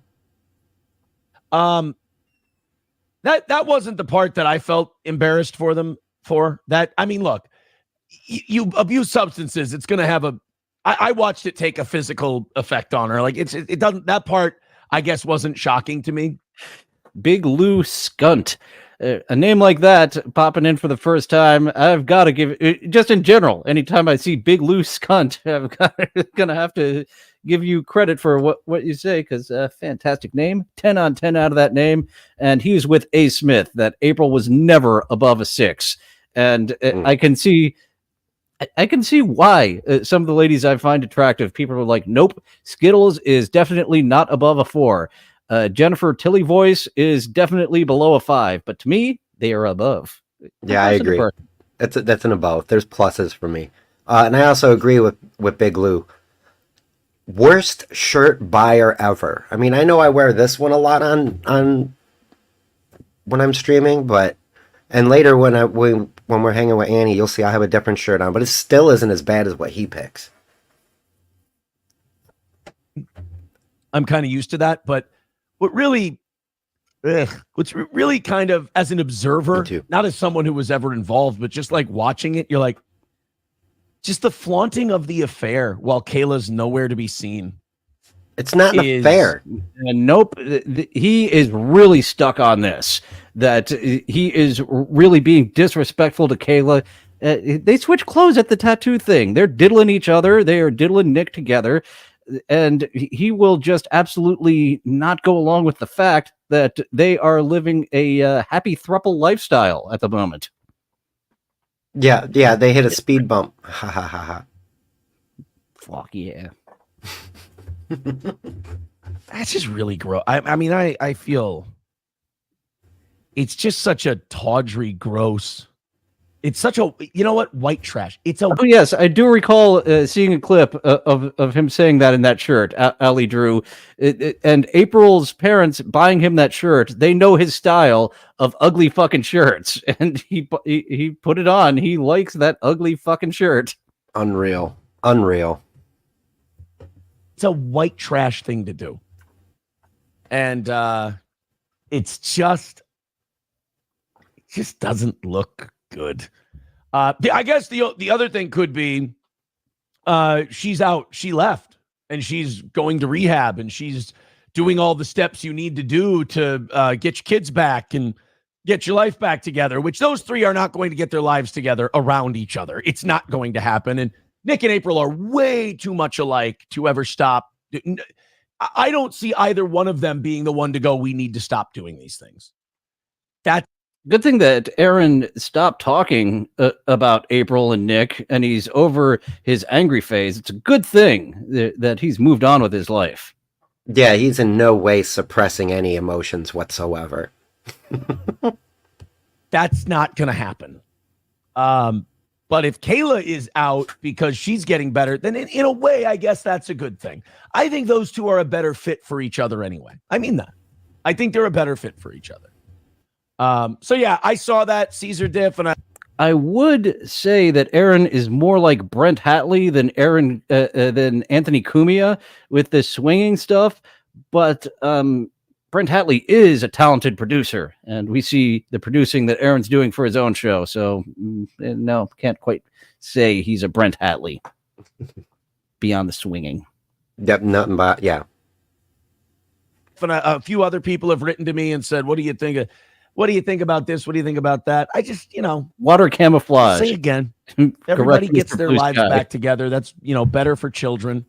It's gonna be a little weird if they're together though, because if the kids come back and then now this is your, this is the woman your dad's with, and like the history of that, and just makes me very happy that I'm not attached. It just makes me very. Sometimes you look at things and people go, "Dude, Aaron, look at what a fucking mess this is," and you just go, "Thank God I'm not there." Thank God I'm not a part of it. I don't have to worry about it, which is so nice. It's liberating. It's freeing. Yeah.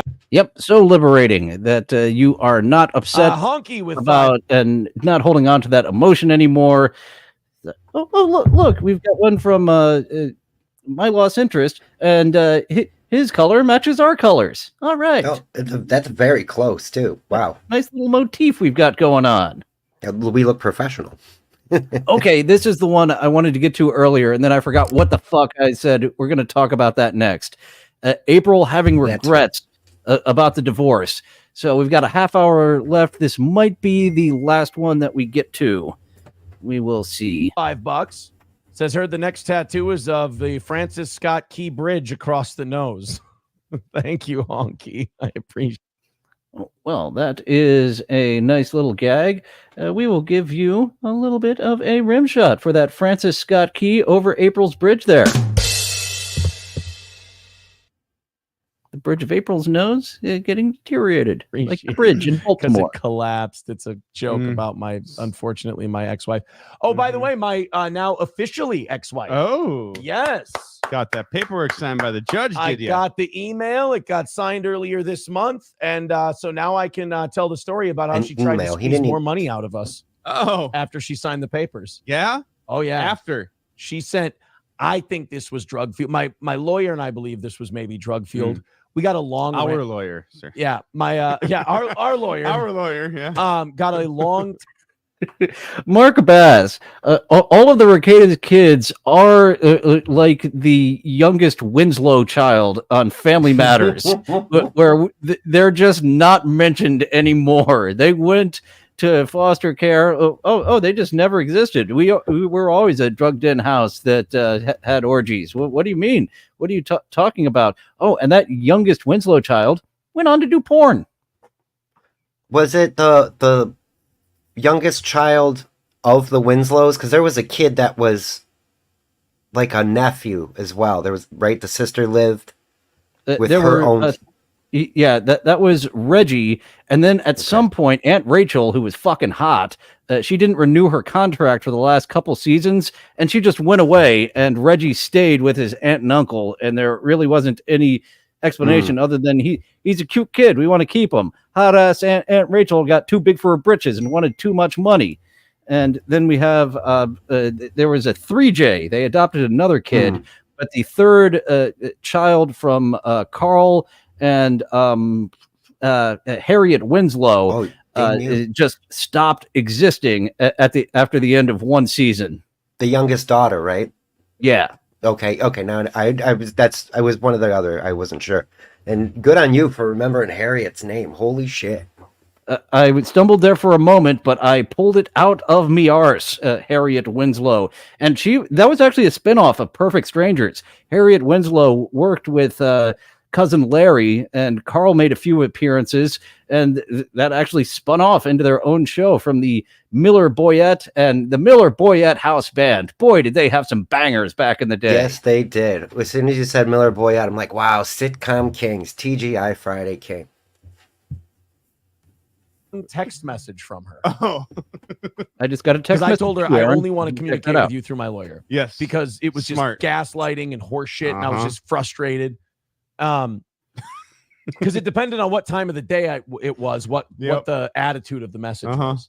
was. So what time of the night did he get this text? I don't know, but he said this is one of the weirdest texts I've ever gotten. Oh, Like he said, she's just spilling her guts in this text message and then asking for more money. Basically, she said, where are we at in the process? Is there any way I can take back my signature or whatever? I think I'm my friends and family. I meant to sign it in pencil. I did not mean to sign it in ink. Bring it back. Bring it back. I've got some whiteout. I made a mistake. You're such a horrible person, as we were talking of earlier. I need to get out now. Damn it. I should have gotten out a couple of days later. I fucked up the money I could have had. Yeah, and that's like why he's so happy that he knows he skated. Aaron knows he got away with not having to give her any of the shit that he should have. And that's going to bite him in the ass. And I've seen some Redditors discussing, well, what could she have had? There's certainly some type of monetary value.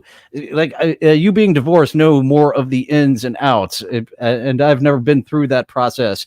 So there's something that she could have got her hands on. I don't know what that savings looks like. He's said that he's terrible with money, as he keeps begging us for money every day. And we never got to that clip last time of him saying he's bad with money, and now it's just lost somewhere in the playlist.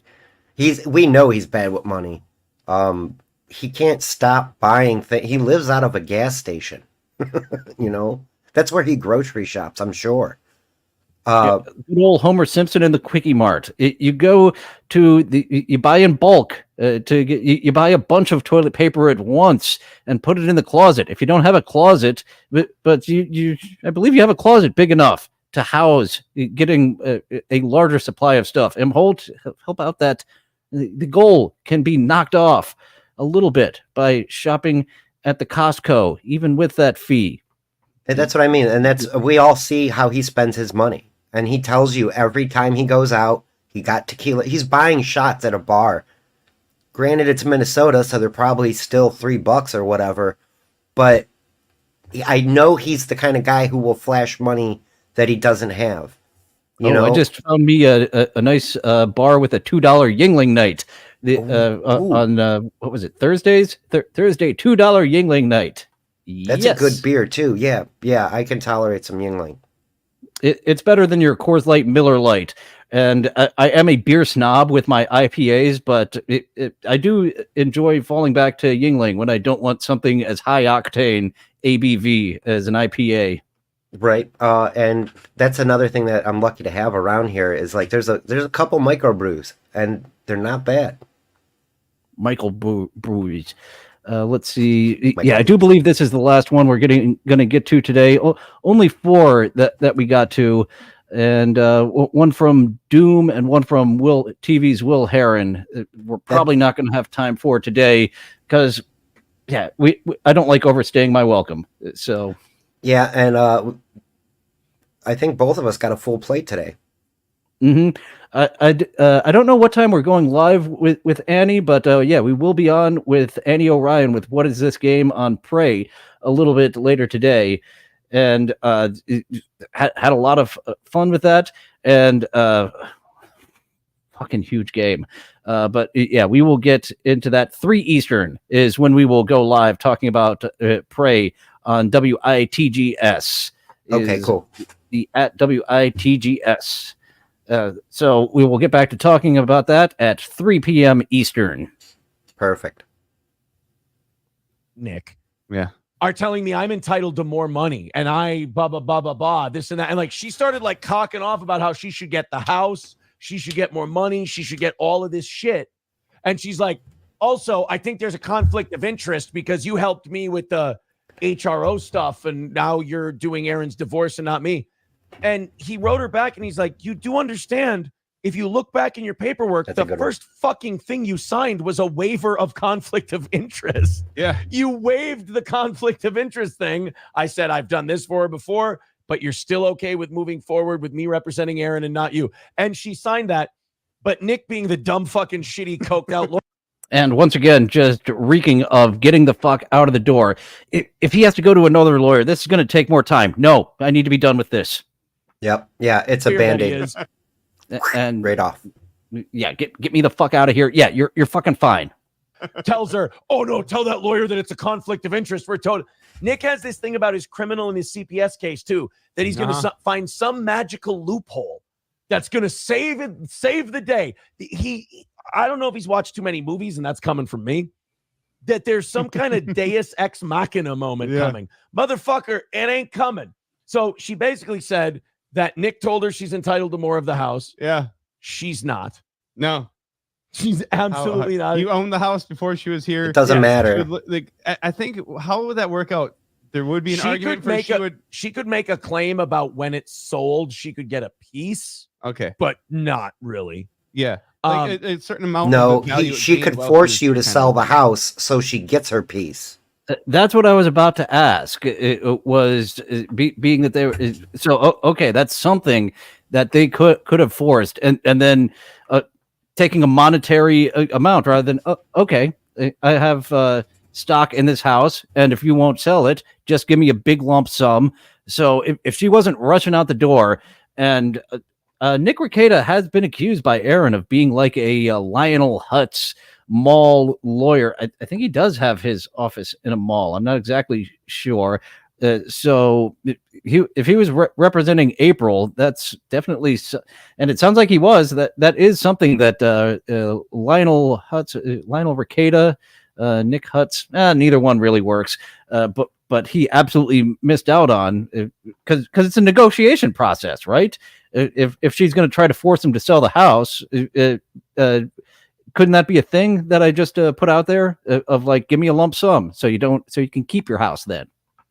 It would, like Mark Basta said, he would have to pay out of pocket if he doesn't sell the house. It would get assessed and whatever value, blah, blah, blah. It doesn't matter if he bought it beforehand, and it doesn't matter if her name is on, the mortgage, the property. She was married to him for so many years that she gets a cut. And what she is able to claim half on is Steel Toe Morning Show. She was an employee. He employed her.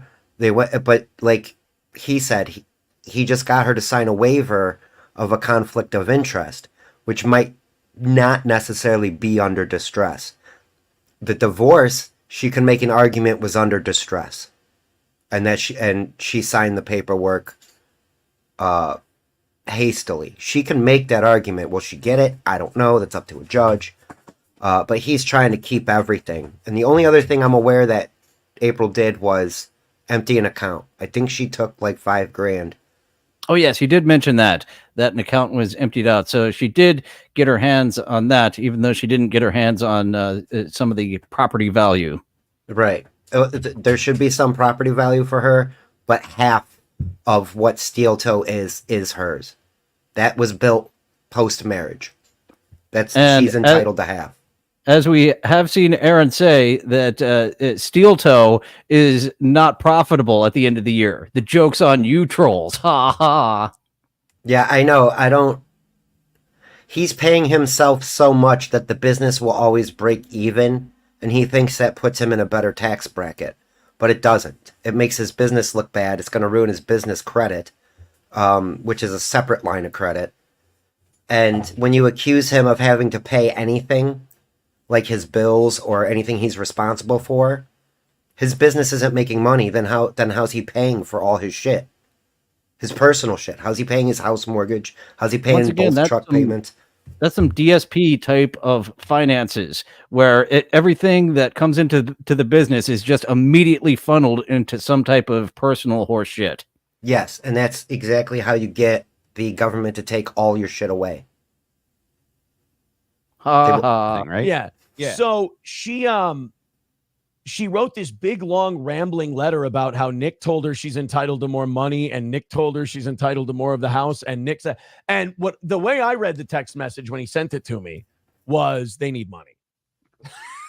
You don't say. That's what it read. Like, let's try to squeeze some dough out of Aaron. No, Because everything about the text was, I know I signed all the divorce. And this is after we turned it in. It had been signed by a judge already. I found out by the point she sent this. We didn't know because I just got the notice this weekend. But it was already signed by a judge. And she's like, is there any way that we can go back? Because I think I should get this. And my friends and family. Now, first of all, the only people who talk to her are Nick and Kayla. Yeah. So, like, Nick was like, oh. Qualify as friends. Levy time. Aaron has a donation. I am close to switching over. I've been building an audience. Soon I will have a donation over here and monetized over on YouTube. But as we were just talking about with a business account, I've been dragging my feet on getting a business account because it's intimidating to me with that tax stuff. But going to do it right. Going to get everything that comes in from YouTube will go to into a business account that does not exist yet. So Buy Me a Coffee and Patreon does not exist quite yet, but I will be switching over sometime soon. So subscribe, hit that notification bell, and coming up in the coming weeks and months, there will be a donation and a Buy Me a Coffee and so on and so forth for this channel. Yeah, good on you, man. I'm sure they were going. I just congratulate you. I do have a regular job, and switching this over into a side gig that also helps me go part-time at that job, which it's the easiest job I've ever had, except when they keep piling other people's responsibility on my job. Then it annoys the shit out of me and makes me want to go part-time sooner. Yes, I agree. They were going. With just my job, easiest job I've ever had. Piling on other people's responsibilities on me, annoying the shit out of me, where I'm not like, oh, I can do this forever anymore. Right. Oh yeah, you know what? I think you're entitled to so much more. Oh man, you should be getting the house. Oh man, and you should be getting more from paychecks from the business. I'm like, I paid her April 1st. Her last fucking day of work was April 1st. Yeah. Like, what the fuck are you talking about? She's like, he's criticizing me for taking thousands of dollars out of the bank account when I haven't been paid from Steel Toe since April 1st. I'm like, you haven't fucking worked. I've been working. Yeah, I believe that is correct, Little Lemmy. I've heard that Ricada came from a well-to-do family as well. So maybe April just wants her own money. She might be getting an allowance from her new husband. I imagine she doesn't want to go back to the factory. So that is a big question. If April just needs some type of income, come aboard the Kiki show and outdraw Aaron in both viewers and donations. We would all get a big laugh out of that. And it'll happen continuously as long as he's going to comment on it too. Because you know that'll be the first thing that gets back to him is that April's doing a show and smashing his goal. And his arguments are awful. He's so pissed about that. I want to will this into existence. I want to manifest the April and Kiki show drawing more than Aaron's show. I should probably use those manifestation powers for my show, but it would be entertaining to see Kiki and April. You're being very selfless by wanting to see others succeed. Yeah, and Nick's family, he's set up with a trust fund, so I think he gets a monthly allowance. So he's not hurting for money. He's probably hurting for a lot of money right away, but Nick, as bad as he is on coke or whatever you want to say about his law degree, he's not wrong. April is entitled to more than what she got, and Aaron duped her. Again, he tricked her into marriage, and he tricked her out of divorce. So, you know, actually, our lawyer buddy telling Aaron to take the loss would not be correct on that one. The entering and the exit of marriage number 2 was actually for realsies a win for the toe. Yes, he did. That is a win for the toe. I have to say it. Jesus Christ. You fucking quit. So to me, it was just like literally she tried to shake me down via text through my lawyer. And he's like, I ain't answering this shit. Like, what the fuck is this? He's like, I'll send you the text. I go, it sounds like mad ramblings. That's what funny. it sounds That's like. hilarious. So yeah, now that the divorce is final, I can share that. There was a thing I was saying. I was like, oh, I can't talk about this. I can't tell you this. Yep.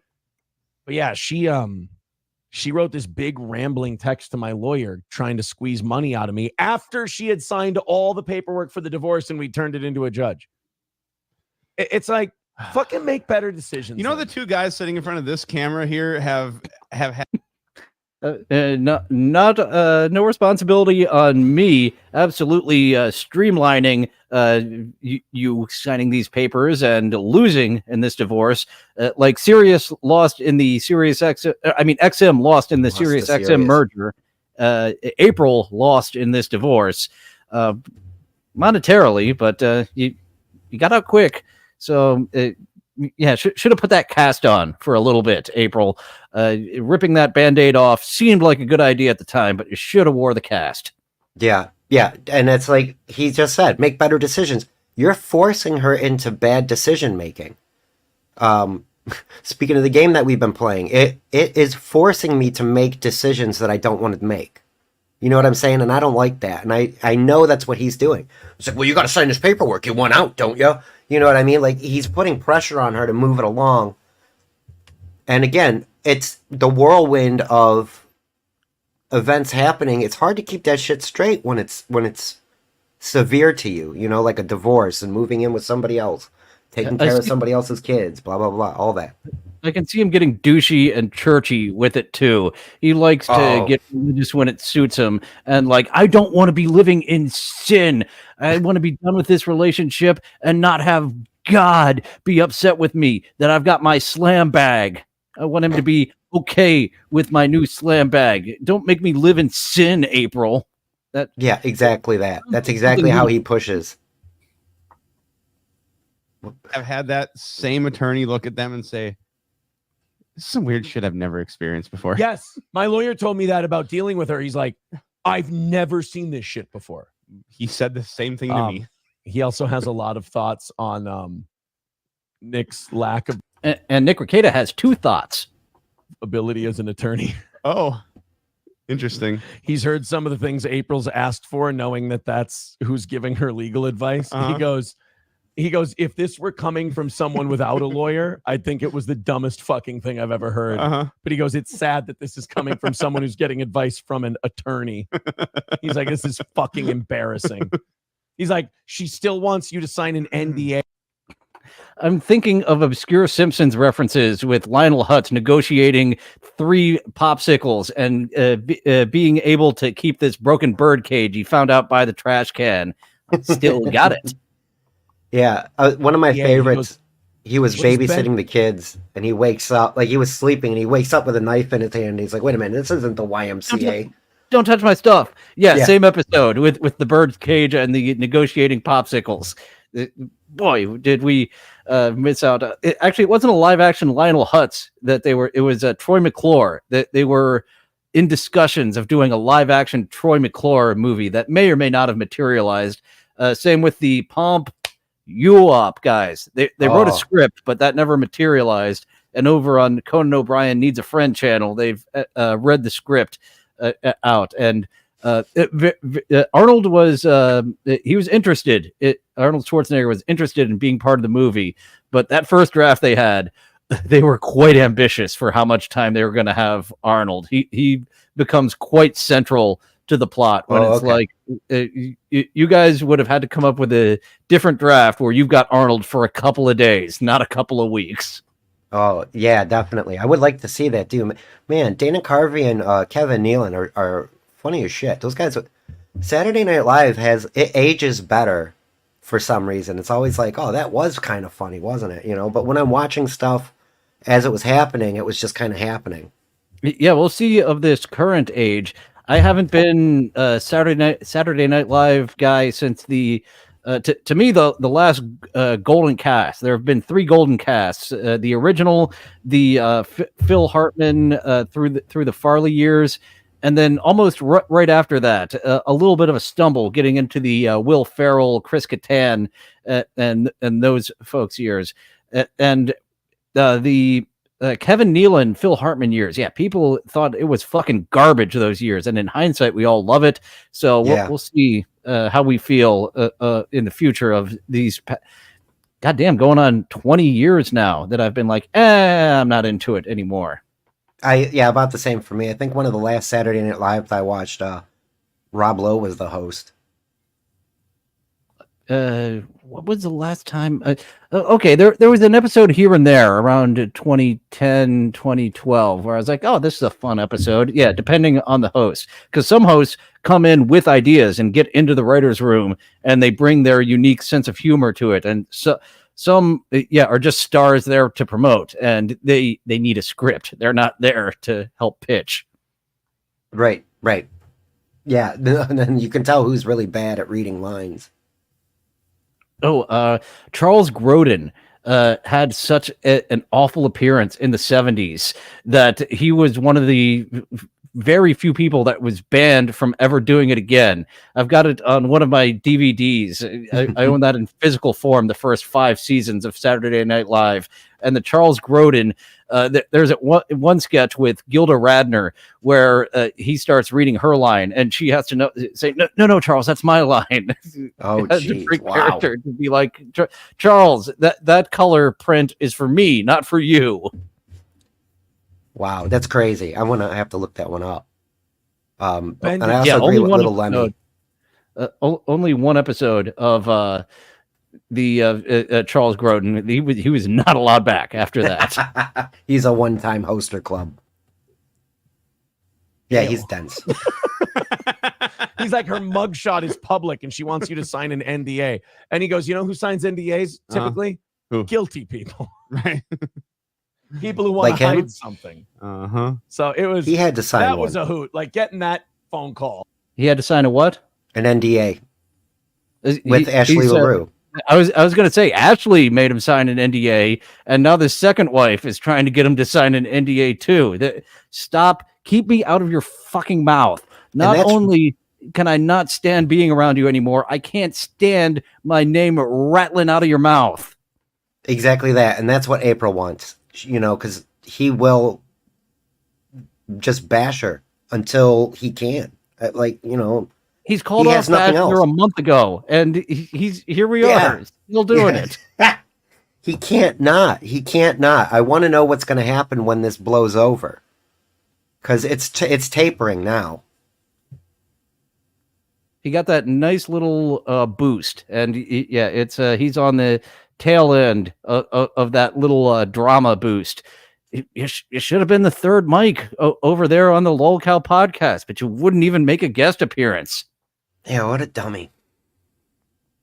Oh, I was like, Jesus Christ, you guys get your shit together. And then everything after that has been, you guys get your shit together. It's just still. And then he's on last night rambling about God knows what about the Bible. Yeah. But then he's like yelling at people in his chat because they're like, dude, are you really trying to use the Bible to justify your 3-way marriage right now and your polygamy? You fucking retard. He's like, yeah. Polyamory, polygamy. Oh, actually, maybe it is polygamy. Well, a throuple would be polyamory if they just have one husband and are sister wives. That's polygamy. But I guess I'm splitting hairs, aren't I? Yeah, I think that. Yeah, it's like a sister wife thing, and I'm not. It doesn't matter definition. He's the odd man out, and he's not getting any. Don't understand the Bible like I do. And it's like, oh my God. Mm-hmm. It's look. Hey, what up? Some people just have some growing up to do. That's all. A little bit. Just a little. A little bit. But yeah, it's final. It's done. It's over Yeah. with. Very excited about this. Trying to keep this show to 2 hours. So I thought I overprepared by 1. I overprepared by 2. So won't have time for Doom or TV's Will Herons. So that was the episode for today. Stallion 19. and Nat Clo 2.0 are where the clips came from. And Lemmy is wondering your opinion on what happens next if history dictates. Will Aaron beat the dead horse into the finest of pace and baby spoon feed it to his audience? See, I'm trying to avoid that. I mentioned it on our last show. I need to get at Aaron. I need to get at him. What you kind of do with the co-host auditions, I want to take to the next level and straight up podcast nightmare him. I want him to smash the fucking boot SS Minnow thing. He needs to clear off that entire back shelf. Complete rebrand is what he needs to do, but he can't. He's a clutcher. He clutches everything. He fixates. He latches onto just words like remarkable. What was the other one the other day? Oh, gaslighting. He says gaslighting all the time now. It's exactly like Lemmy said. He will grind everything into a palatable pink slime and then, tube feed it to you like the Matrix. That's what he wants. He wants a tower of Matrix people just paying money to him. And we'll have more from Aaron in 2 weeks. I think I'll be back to 3 shows a week in 2 weeks, and starting back up chatting with beloved chatters. Have Luigi Greenberg on deck. I was having a little trouble scheduling Dr. Steve once he opens up, and have Dirty Dalish on. I did a little first date interview type over on her channel. We'll do a number 2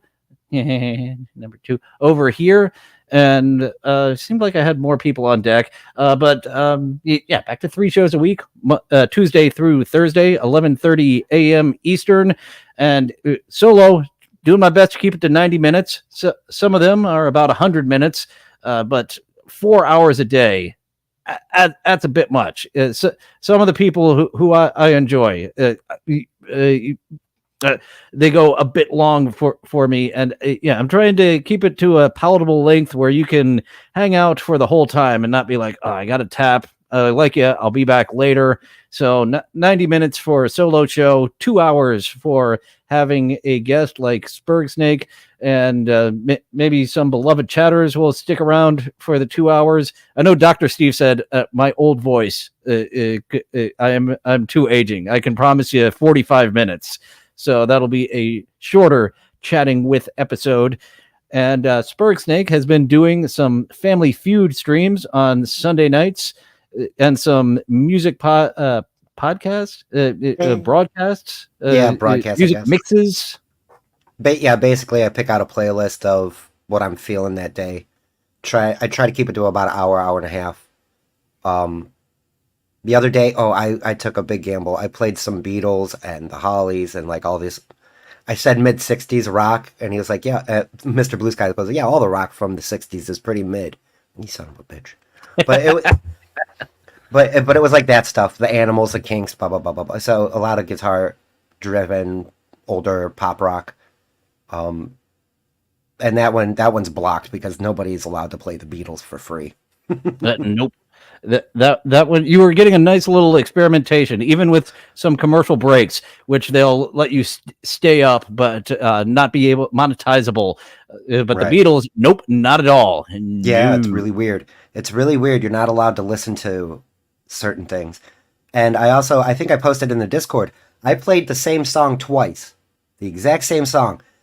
Once was in a music playlist, and the other one I labeled as entertainment. When it's labeled as entertainment, I don't get dinged. When it's labeled as music, it's like, so they're watching. YouTube has streamlined everything pretty well, but it is very 1984. It's very egregious. It's up your butt.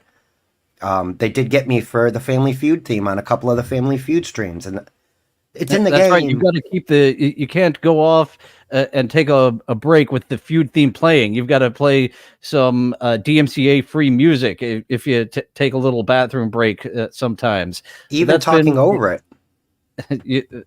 Yeah, they YouTube. You are quite the not. You're a bratty mistress to us as of late, YouTube. And I guess I will not shit on my mistress YouTube too much since I can't stream live on Twitter anymore. once I get a business account, that can be written off. And I got a tip of other things I can write off from a podcaster from years ago. So I've got to take that advice of writing off some things for the business. So join me here Tuesday through Thursday regularly, taking a few Thursdays off, 11:30 a.m. Eastern. And a lot of people enjoy the Goofing on Aaron content.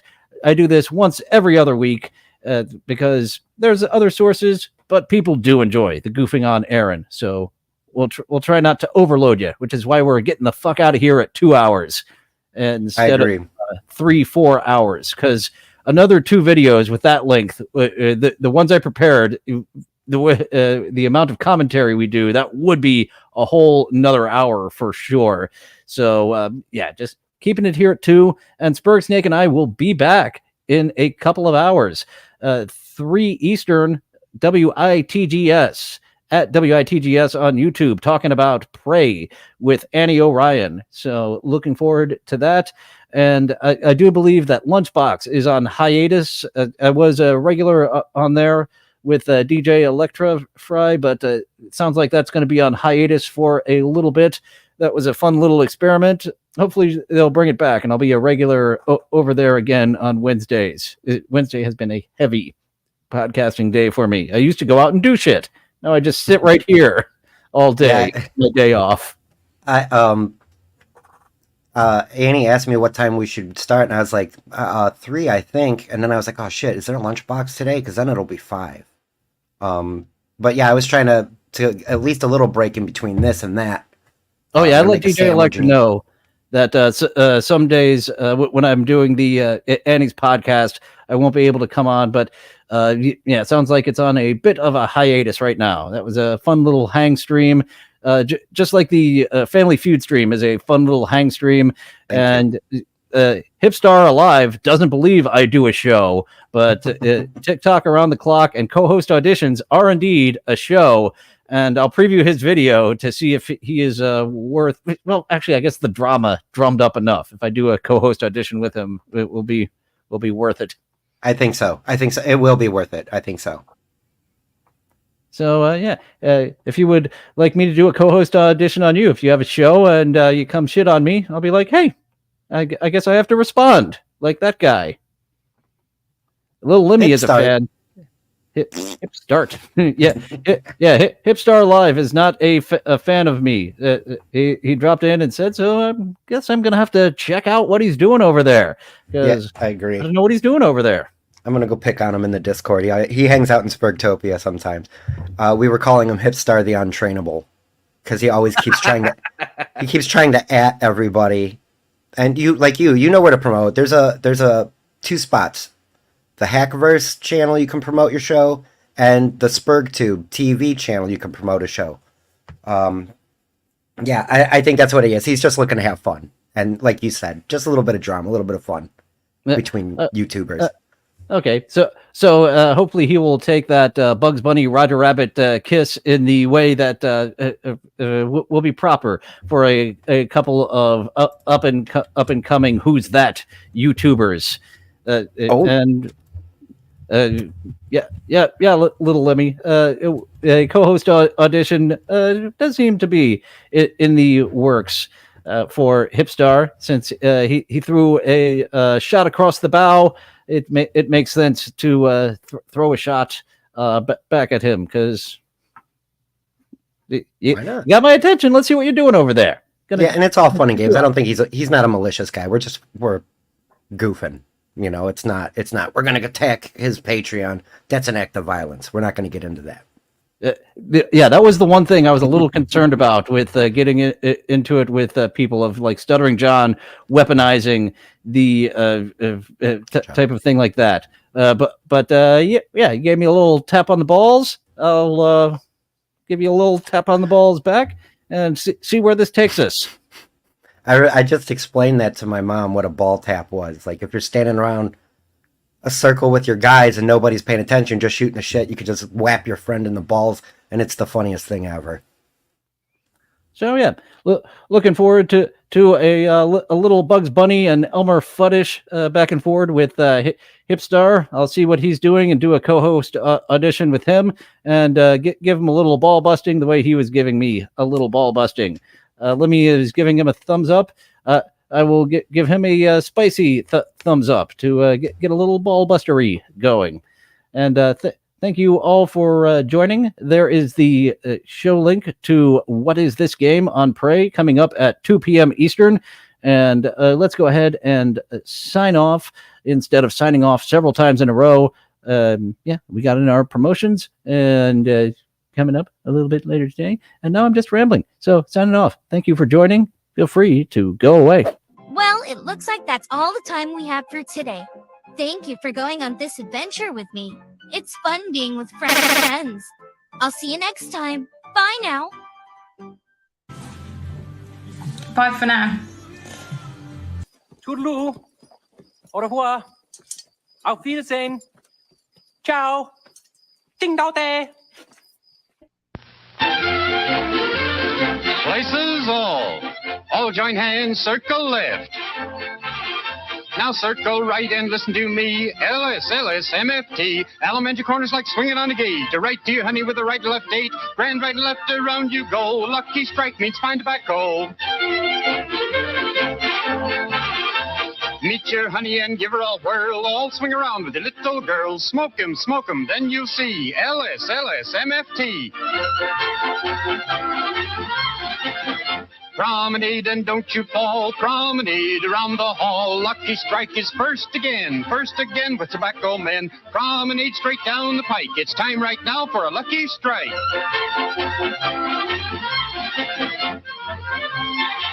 Yes, for smoking that you're bound to like, you just can't beat a lucky strike.